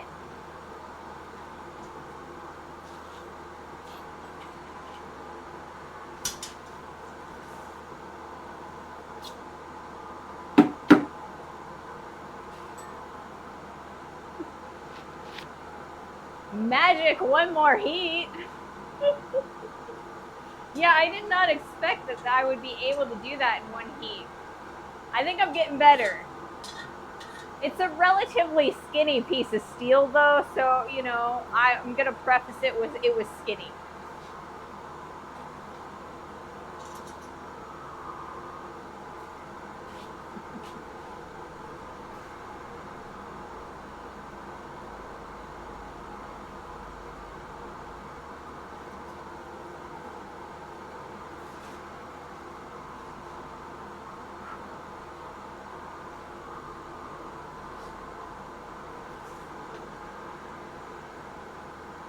Metal splinters are the worst.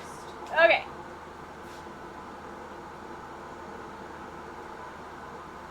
If you put a handmade door from brick to put the heat more inside to use less gas. Yes. Yep, I do.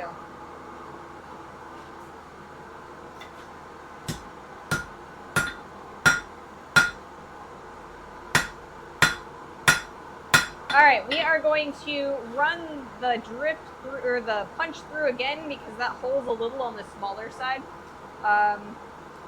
So yeah, we're gonna run it through one more time. So let's turn this way. Kind of go like so.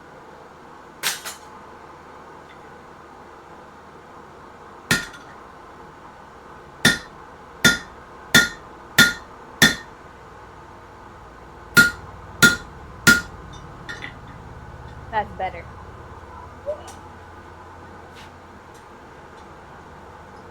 So I guess technically 2 heats.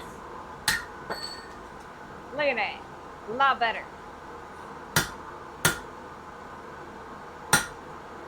Oh.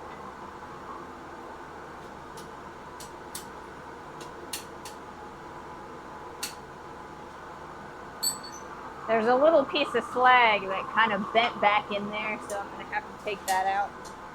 It will be good. So if you look at my my big forge, I have 3 bricks that are sitting here just kind of loose. And if I were to take those away, you know, I had this big old gap. But if I put them here, it kind of keeps the heat inside of the forge. Gives us a little bit more efficiency.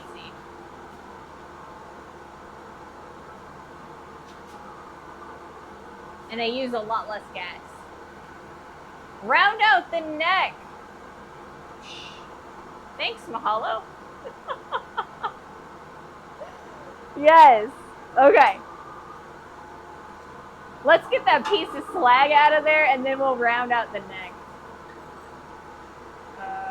It's right there, isn't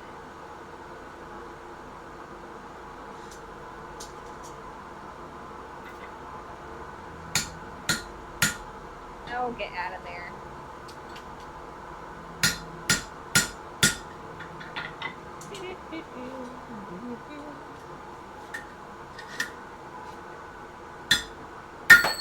All right. He's gone now. We're good to go. All right, now we're going to round out the neck, because Mahalo reminded me to round out the neck. So I think we're actually just going to do this. And I know, I'm very aware that I did not change the camera angle when I did that, but I didn't think it would take that long, so that's what that was about. Okay. But this was the perfect time to remind me to round out the neck, Mahalo, because the next thing I need to do outside of rounding that neck is to cool down the handle and start working on the trowel blade. So I would have turned off the mailbox, and you know, thanks for that. Perfect timing.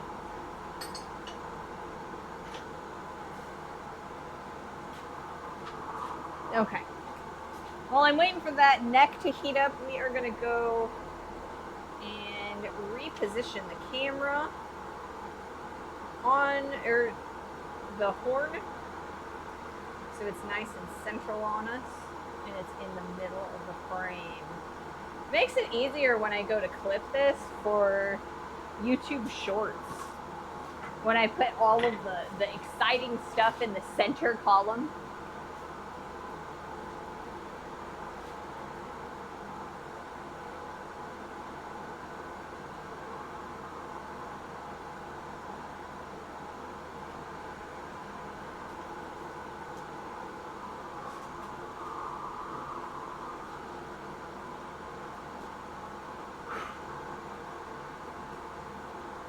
I'm getting a little bit tired.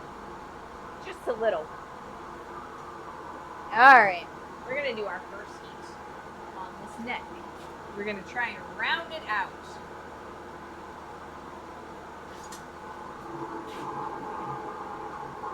Now I really want to try and keep the organic shape of this neck,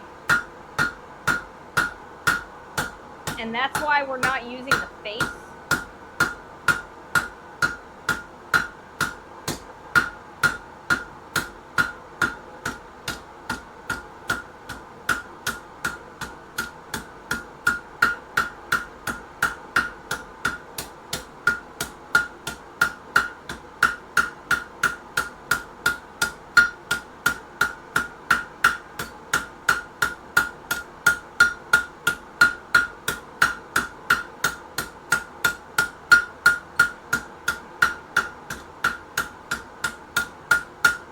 That's nice and round.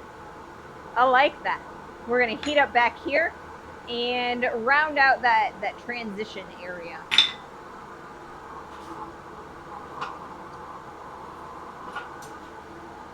I still got a few corners on the back there. Gotta take that off so I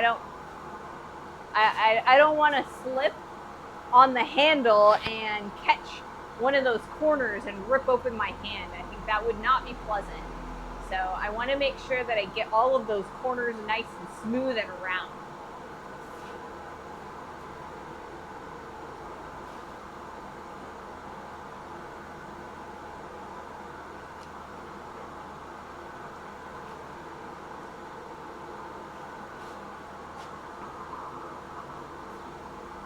Have I ever mentioned that red Gatorade is my favorite flavor? I know that I talk about the different flavors of Gatorade, but I think red is my favorite. I think my least favorite is probably the whites. They've got like the frost or whatever. Not a fan. It's white though. You know, I saw this meme on Facebook the other day, and it was like, never trust a person who calls Gatorade by its government name. And I can't remember what they said, why they said, but yeah, never trust anybody who calls Gatorade by its government name. It's red Gatorade. Yes, it is nicely round. I think it is. I want it to be nice and round so that it's easier to use it.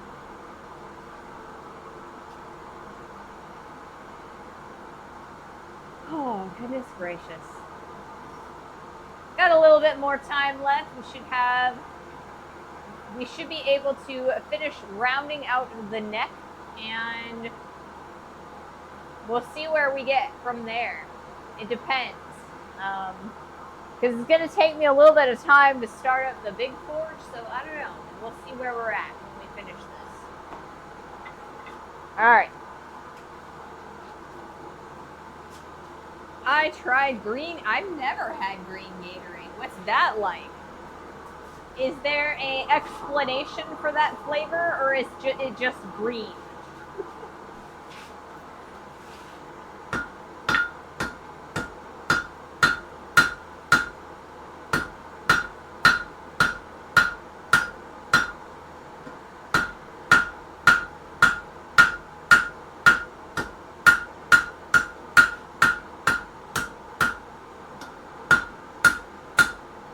It sounds like they would tell you that it's like green apple or something.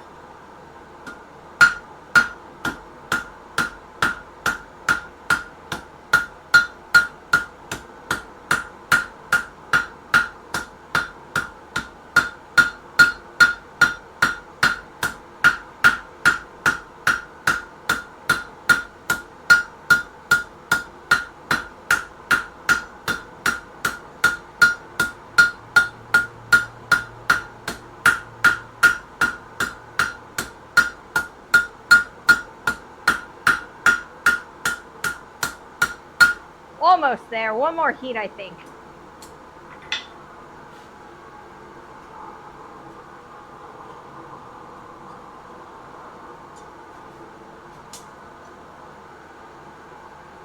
It was super sugary.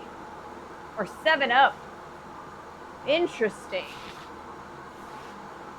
Because I thought their, like, yellow was supposed to be their random citrus flavor. I don't know.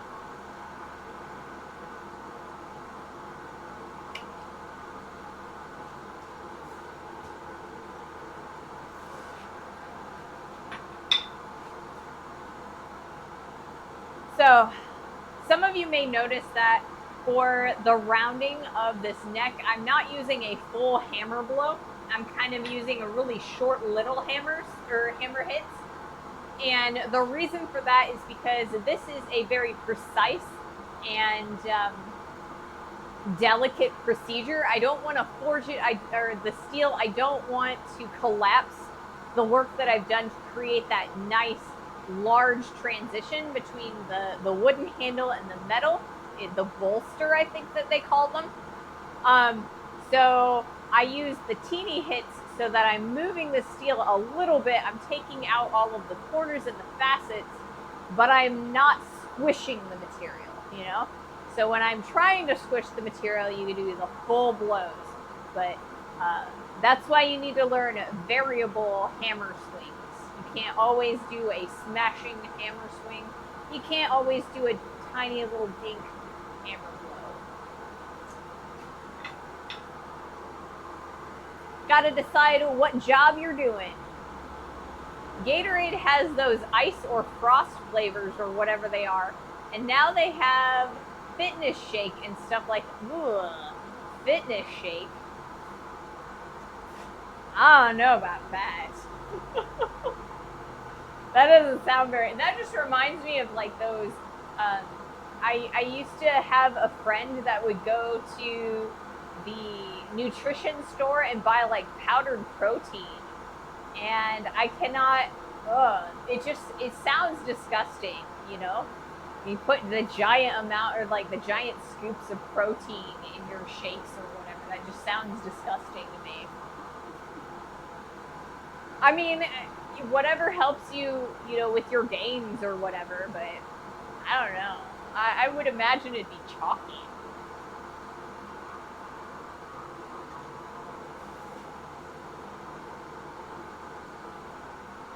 All right, let's do another heat.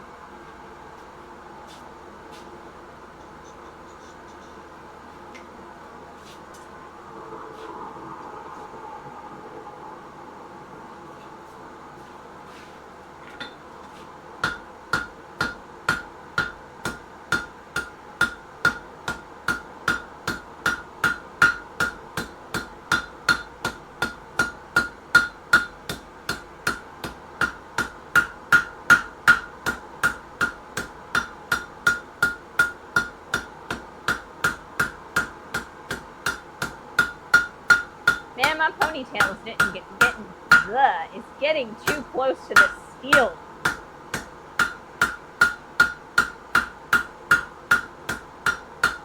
All right. That's nice and round. I like that. All right. So, the next thing that we need to do is get the blade ready. So it's going to be like this. Going to stick on there. You can kind of see I've put some chalk marks on there to kind of give us a bit of a guide for what that shape is going to be. I'll raise it in case you guys can't see that. But yeah, so it's going to look like that. And then we've got the wooden handle.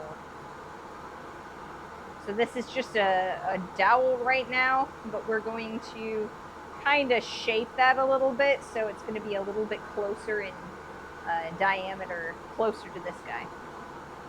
So we're done with that one for now.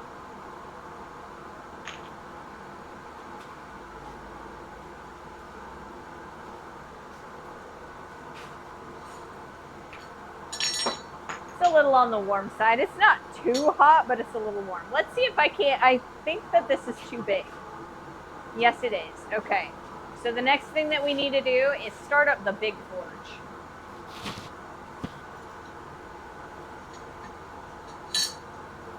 So Mahalo says, I don't mind the meal replacement shakes once in a while if I'm in a hurry. I don't know about that. But then when I was growing up, my mom used to drink like Slim Fast all the time, and she let me have one once. I could not drink it. I could not drink it. All right. Move the door over there. I'm gonna pan you over so we can kind of see what we're up to a little bit.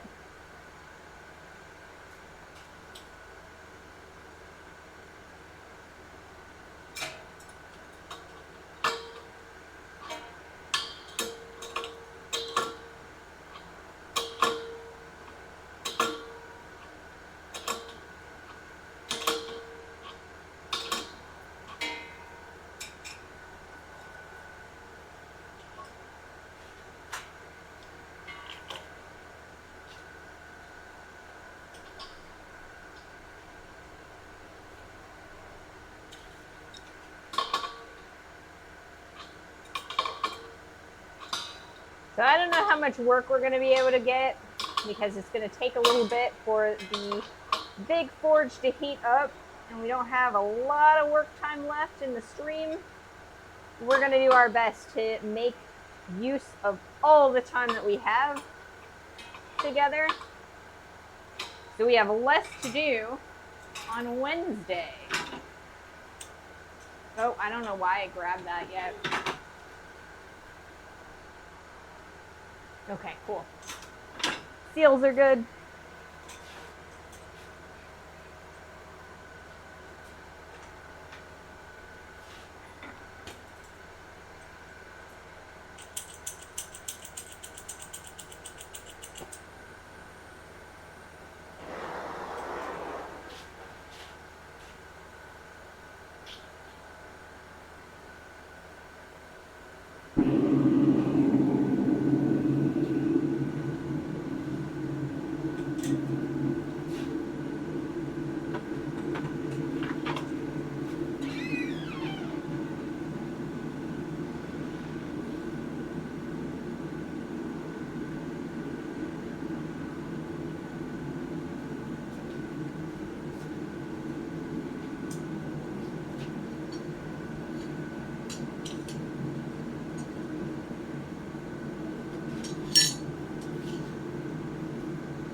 Changing tongs because we're changing steel shapes.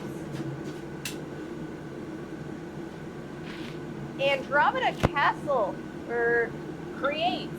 Andromeda creates. Thank you so much for that raid. Welcome to the stream. Welcome everybody. Hello, hello. So let's grab the pair of tongs I just put away, so I can kind of show you what you're up to, or what we're up to. Hi, I'm Ray. I'm a blacksmith. We just finished working on a handle for a trowel. So I just put the trowel blade in the forge, and what we're going to do is we are going to put some rivet holes. See these guys? They got holes in it. We're going to put the other side holes in that side. So this is the handle, and that's the trowel blade. And then when we're done with that, we're going to add this wooden handle, and that's going to sit flush there. And I'm going to tap this, the end, and we're going to build ourselves a nut that will kind of give us a little bit of weight towards the back end of this trowel, so it's a little bit easier to use. Right now, it's really going to be front heavy on this giant piece of steel and the plate. And so I need to add a little bit of weight on the back end. So we'll be starting to work on that nut on Wednesday of next week. So right now we're kind of heating up the big forge. The trowel blade will not fit in my small forge, which is what we were using for the handle. Hello.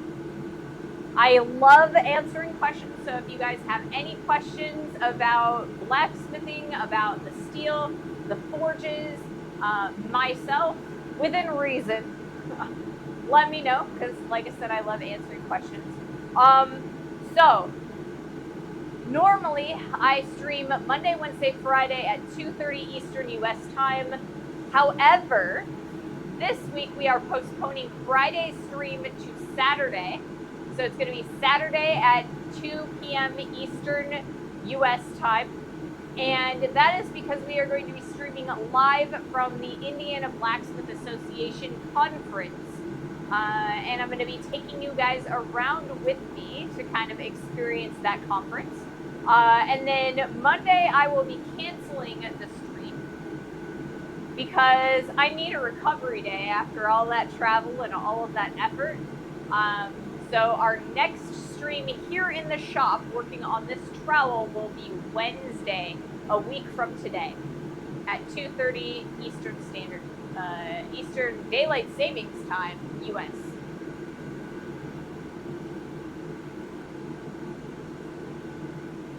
So welcome.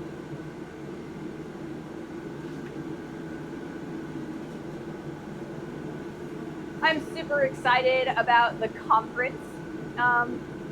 We have two Andrews and a Brian who are demonstrating. We have Brian Brazil, who is Alex Steele's mentor in blacksmithing, and he'll be demonstrating. And then I also have two other blacksmiths, both named Andrew, who are going to be doing some amazing demos. I think one is going to be tool making, and one is going to be dealing with lube steel, which is the process of taking iron dust and turning it into usable steel. And I believe Brian is going to be doing animal heads, maybe? I can't remember. He didn't tell me last time I talked to him. So yeah, and I'm super excited to be able to go and have fun fellowshipping with other blacksmiths and learning and talking to people and shopping. Sorry, I have to sneeze. Excuse me. Goodness. So yeah, super exciting.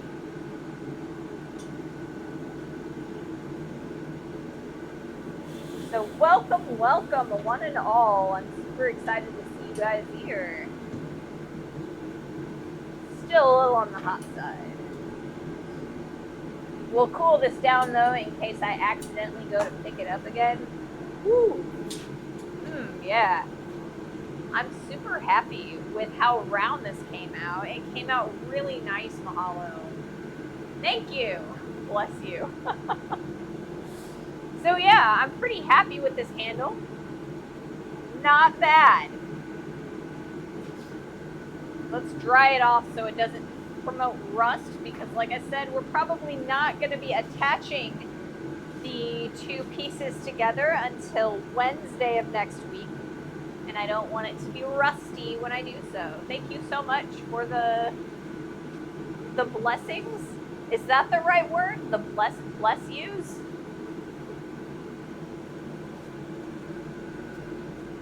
So we'll have to run this by the wire wheel. That way we can get all of the scale off of it and it looks nice and pretty. But overall, I'm pretty happy with it. So it's gonna look like that with the handle on it. So not too bad. I think it's gonna look real nice. I'm glad that we took the extra day, guys.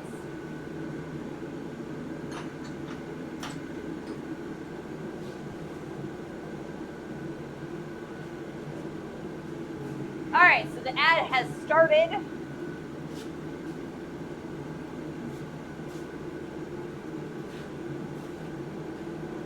Flinging it around and stuff. We're gonna have to bend this so that it works a little bit easier, you know, trowels. But I haven't gotten that far yet.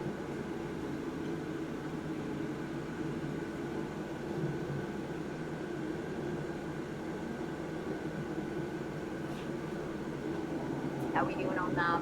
That one's all right.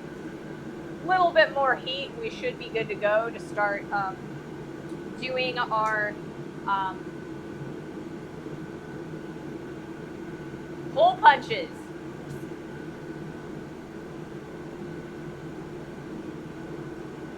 Oh, you know what? There was an additional reason why I did this. It's better to paint the metal, or is it better to do galvanization for rust protection? Give me a moment and I will answer that question once the ad is over. I need this guy first. I can get rid of this guy. Okay. It must be really hot in there. It is. It actually is pretty hot in here. But I will not be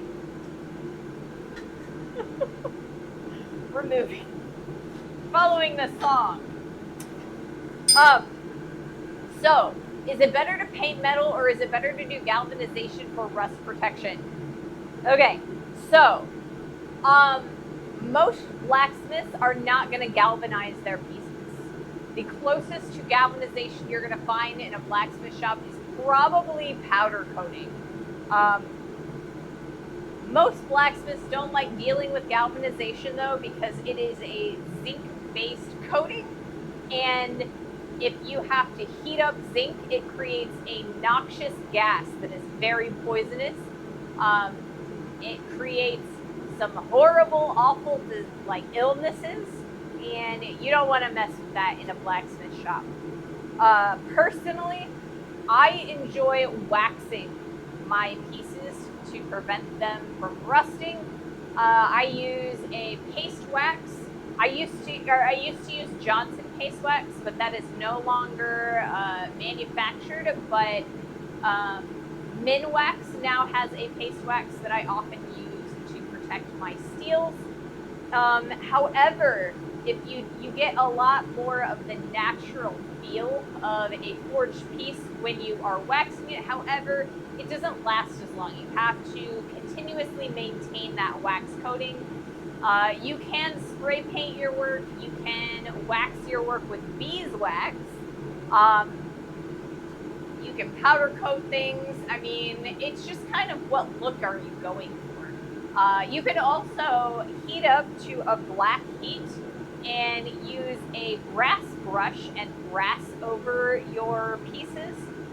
Brass brush, like the brass that comes off, is a relatively good coating for preventing rust, you know?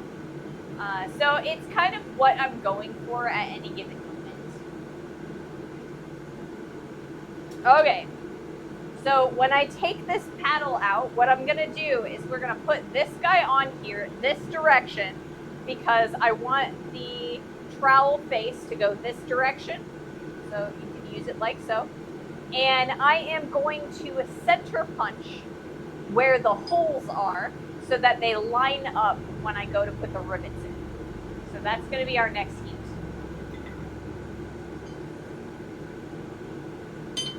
That there, that there, that there. Alright. And where's my camera located? I think we're gonna put it there. That way you guys will be able to see it a little bit easier. And we're probably not going to do boiled linseed. Yes, boiled linseed oil works very well as well. There are several techniques that you can use when applying that. But if you are doing an oil blackening with linseed oil, be careful because that's also a toxic fume.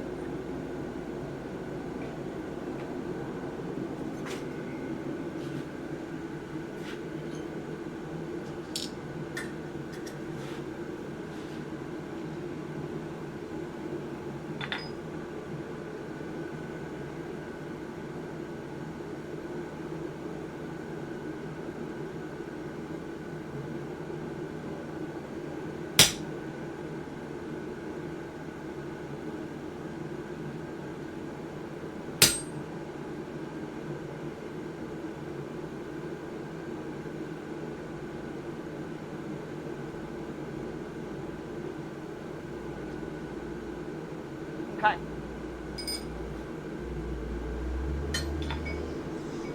Okay. All right, we now have center punch marks. I know you probably can't see it, but I can. There's one right there and there's one right there. So that should give us a decent amount of indication on where those holes need to be punched. I might move them over just a hair though. They're a tiny bit off center.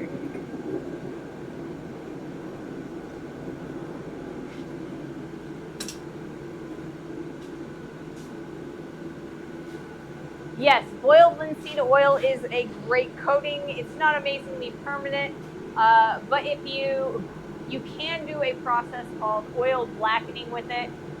It does create toxic fumes, and it's not recommended to do.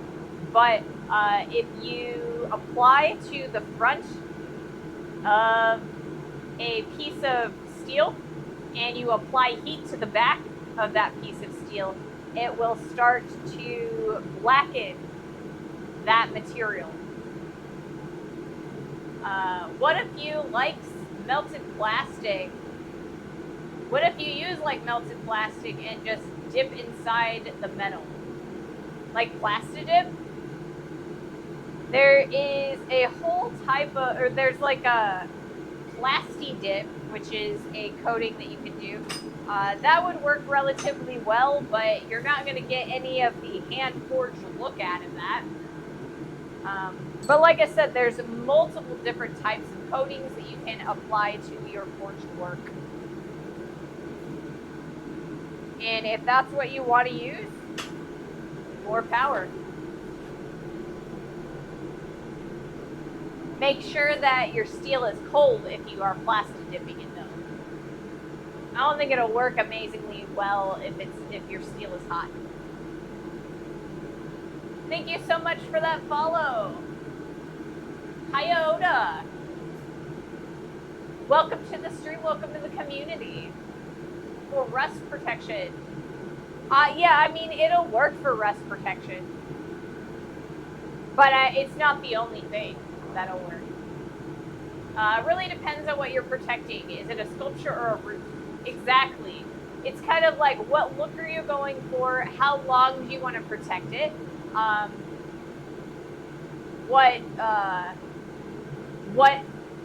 How much maintenance your client or yourself wants to do, because there are some coatings that need constant maintenance, like waxes and things, and like seasonings for like pans and silverware and things like that.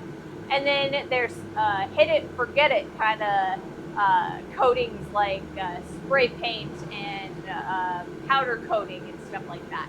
So it's really variable based on an individual project. So I can't really give you a definitive, this is what to use every time.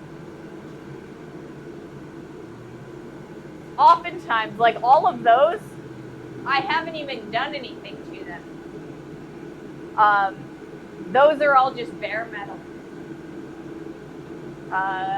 Being in the shop, it kind of prevents I kind of prevent a little bit of rust by just heating the air so that the moisture kind of leaves. So it's kind of dry in here. There's cold rust bluing on a firearm that's long lasting but still requires maintenance. Yes, it's like, yeah, like I said, it's what look you're going for, how much you want to maintain it, and like what the project actually is. Because, I mean, you can't use certain oils and things on frying pans if you're making one, you know, because you've got to cook on it. You don't want nastiness getting in your body when you're eating from the what you cooked on it.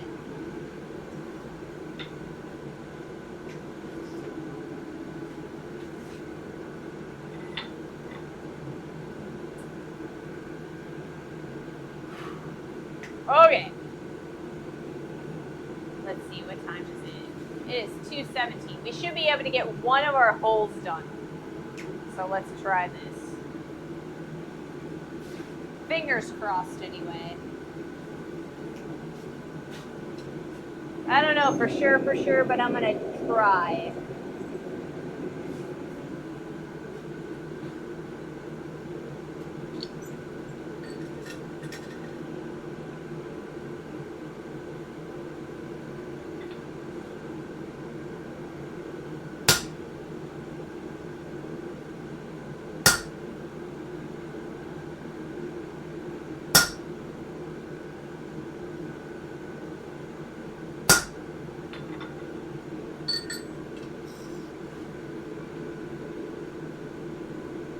There's a bit of ghosting in there, so that's where that first hole is gonna go.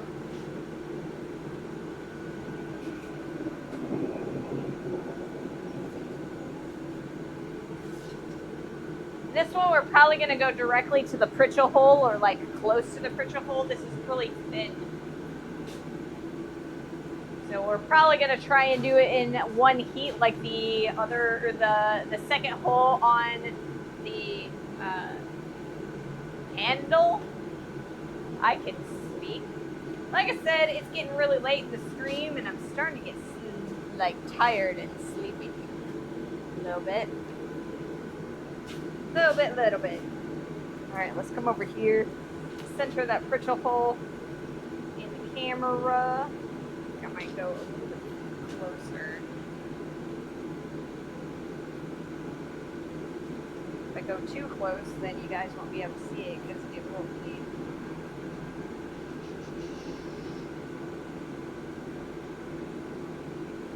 Okay. Good to go. It's probably, you can probably see the camera in the other camera, and that's all right. I don't mind. I gotta go cook dinner. Have a good rest of the stream. I look forward to tuning in again sometime. Well, thank you for joining me. Have a wonderful evening, and I hope you make some good food. Thanks for joining.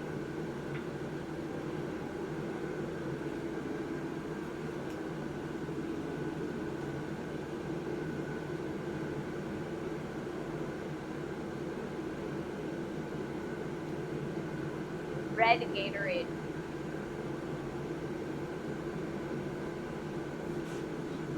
Okay.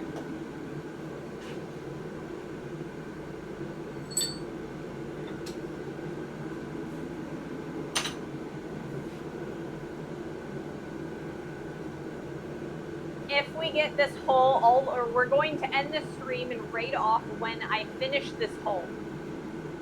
We're gonna do the second hole on Wednesday, along with the rivets themselves and a couple of other things that I still have yet to do.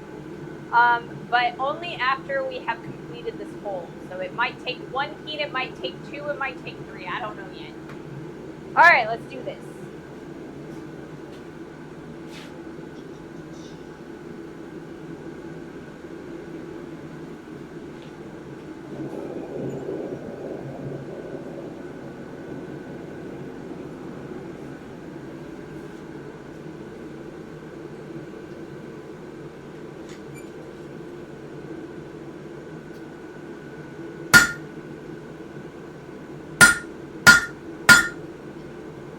Ah, that's not pleasant.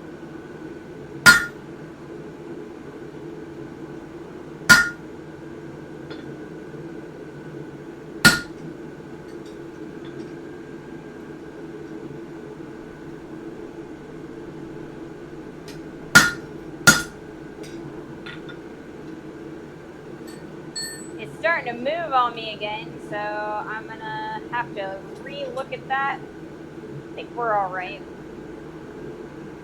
So I'll have to be a little bit, or pay a little bit more attention. You can see that starting. We should be able to get it our next heat though. Get off.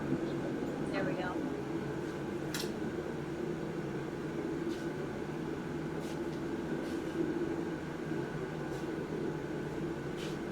Alright. We should be able to get it our last, or one more heat, maybe a second heat. Maybe. It depends, because it's really thin material like this likes to cool down very, very quickly. And so it's going to be hard to say if it's going to take 1 or 2 heats to get this. We're getting close, but...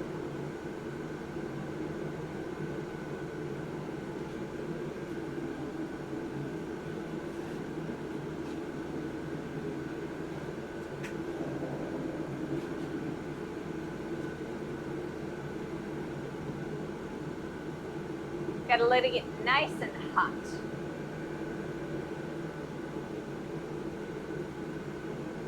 All right.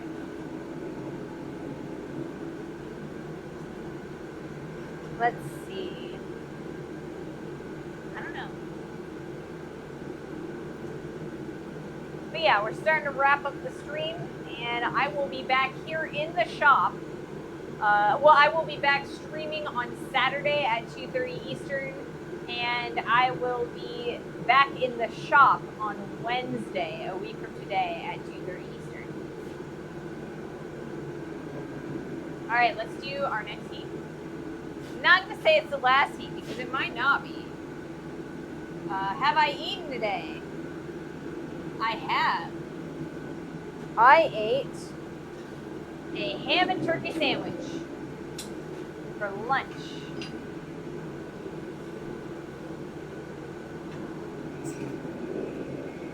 I think we're gonna do chili for dinner tonight.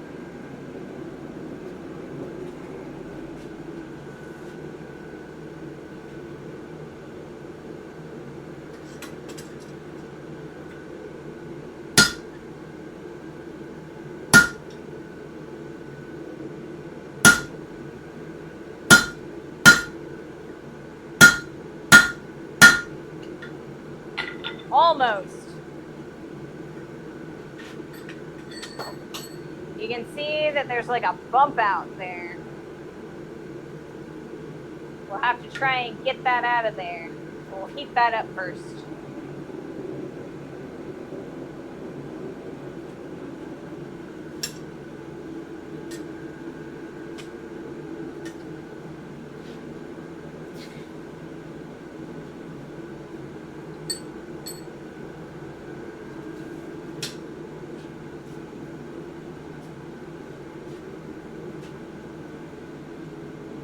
I also had a cherry Pop-Tart for breakfast.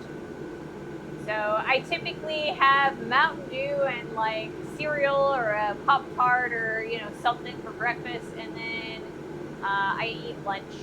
Sometimes it is a TV dinner, sometimes it's like a sandwich. I don't know, it depends what we've got in the cupboard and in the fridge or freezer, I guess.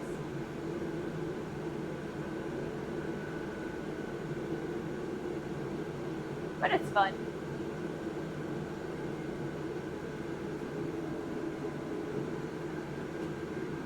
All right. We shall see if I can get this all the way through this heat. If not, we're going to bring the bubble, we're going to turn it over, we're going to flatten it out again and go from the back side. So we'll either finish this heat or the next heat for sure this time. All right, let's do this.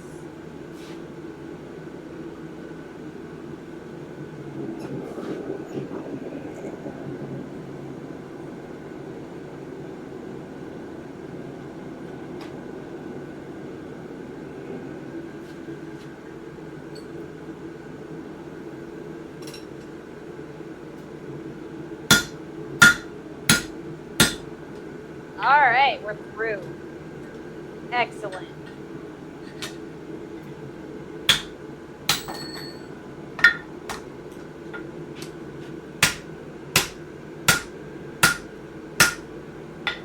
All right, we have a hole.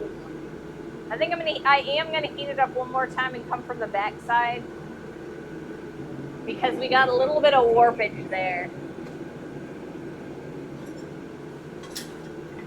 So that will be the last heat for sure, for sure.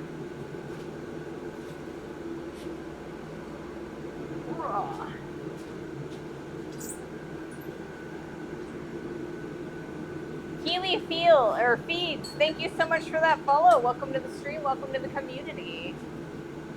I have eaten homemade pasta, maybe? That sounds good. Pasta? I had pasta the other day. It was real good. The butler is my primary cook for the house. Homemade pasta noodles. It tastes better than from the store. I'll bet. We planted a garden and we are gonna be. We got a whole bunch of tomatoes and we're gonna see if we have enough to make a homemade pasta sauce. I'm really looking forward to that one too. So yeah, the butler is our primary cook and they like to use teriyaki and A1 and like steak seasonings on the hamburger before they put it in with the sauce and the meat. So it's really good. But I really like teriyaki sauce too, so you know.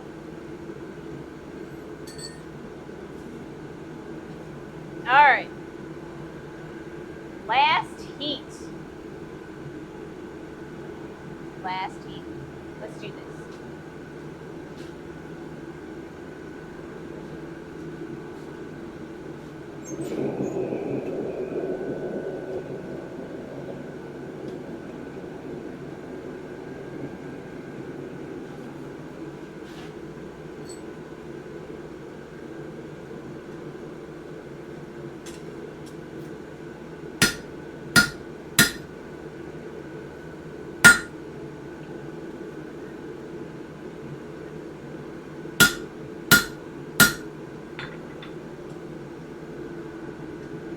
Alrighty, all the way through.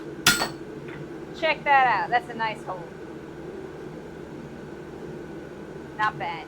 Alright, we are done for the day, I think. That's all she wrote. Thank you guys so much for joining me today. Have a wonderful rest of your day. Thank you for following Purify by Fire and Tactifail. Welcome to the stream, welcome to the community. Like I said, I will be back on Saturday at 2:30 Eastern US time. And back in the shop on Wednesday. So, let's find someone to raid off to. Let's see. Do we have any friends on?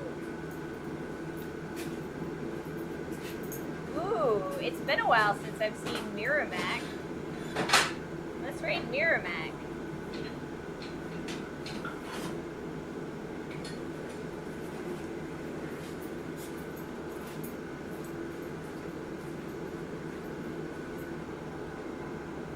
Thanks, Mahalo.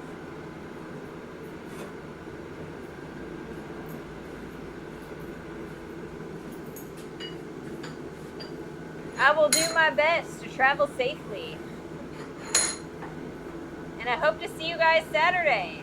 Thanks for all the Smithy info. You're welcome. I have a graduation party on Saturday, so probably won't see it live. Well, I hope you have fun at your graduation party. And we'll see you later. Thank you guys. Bye.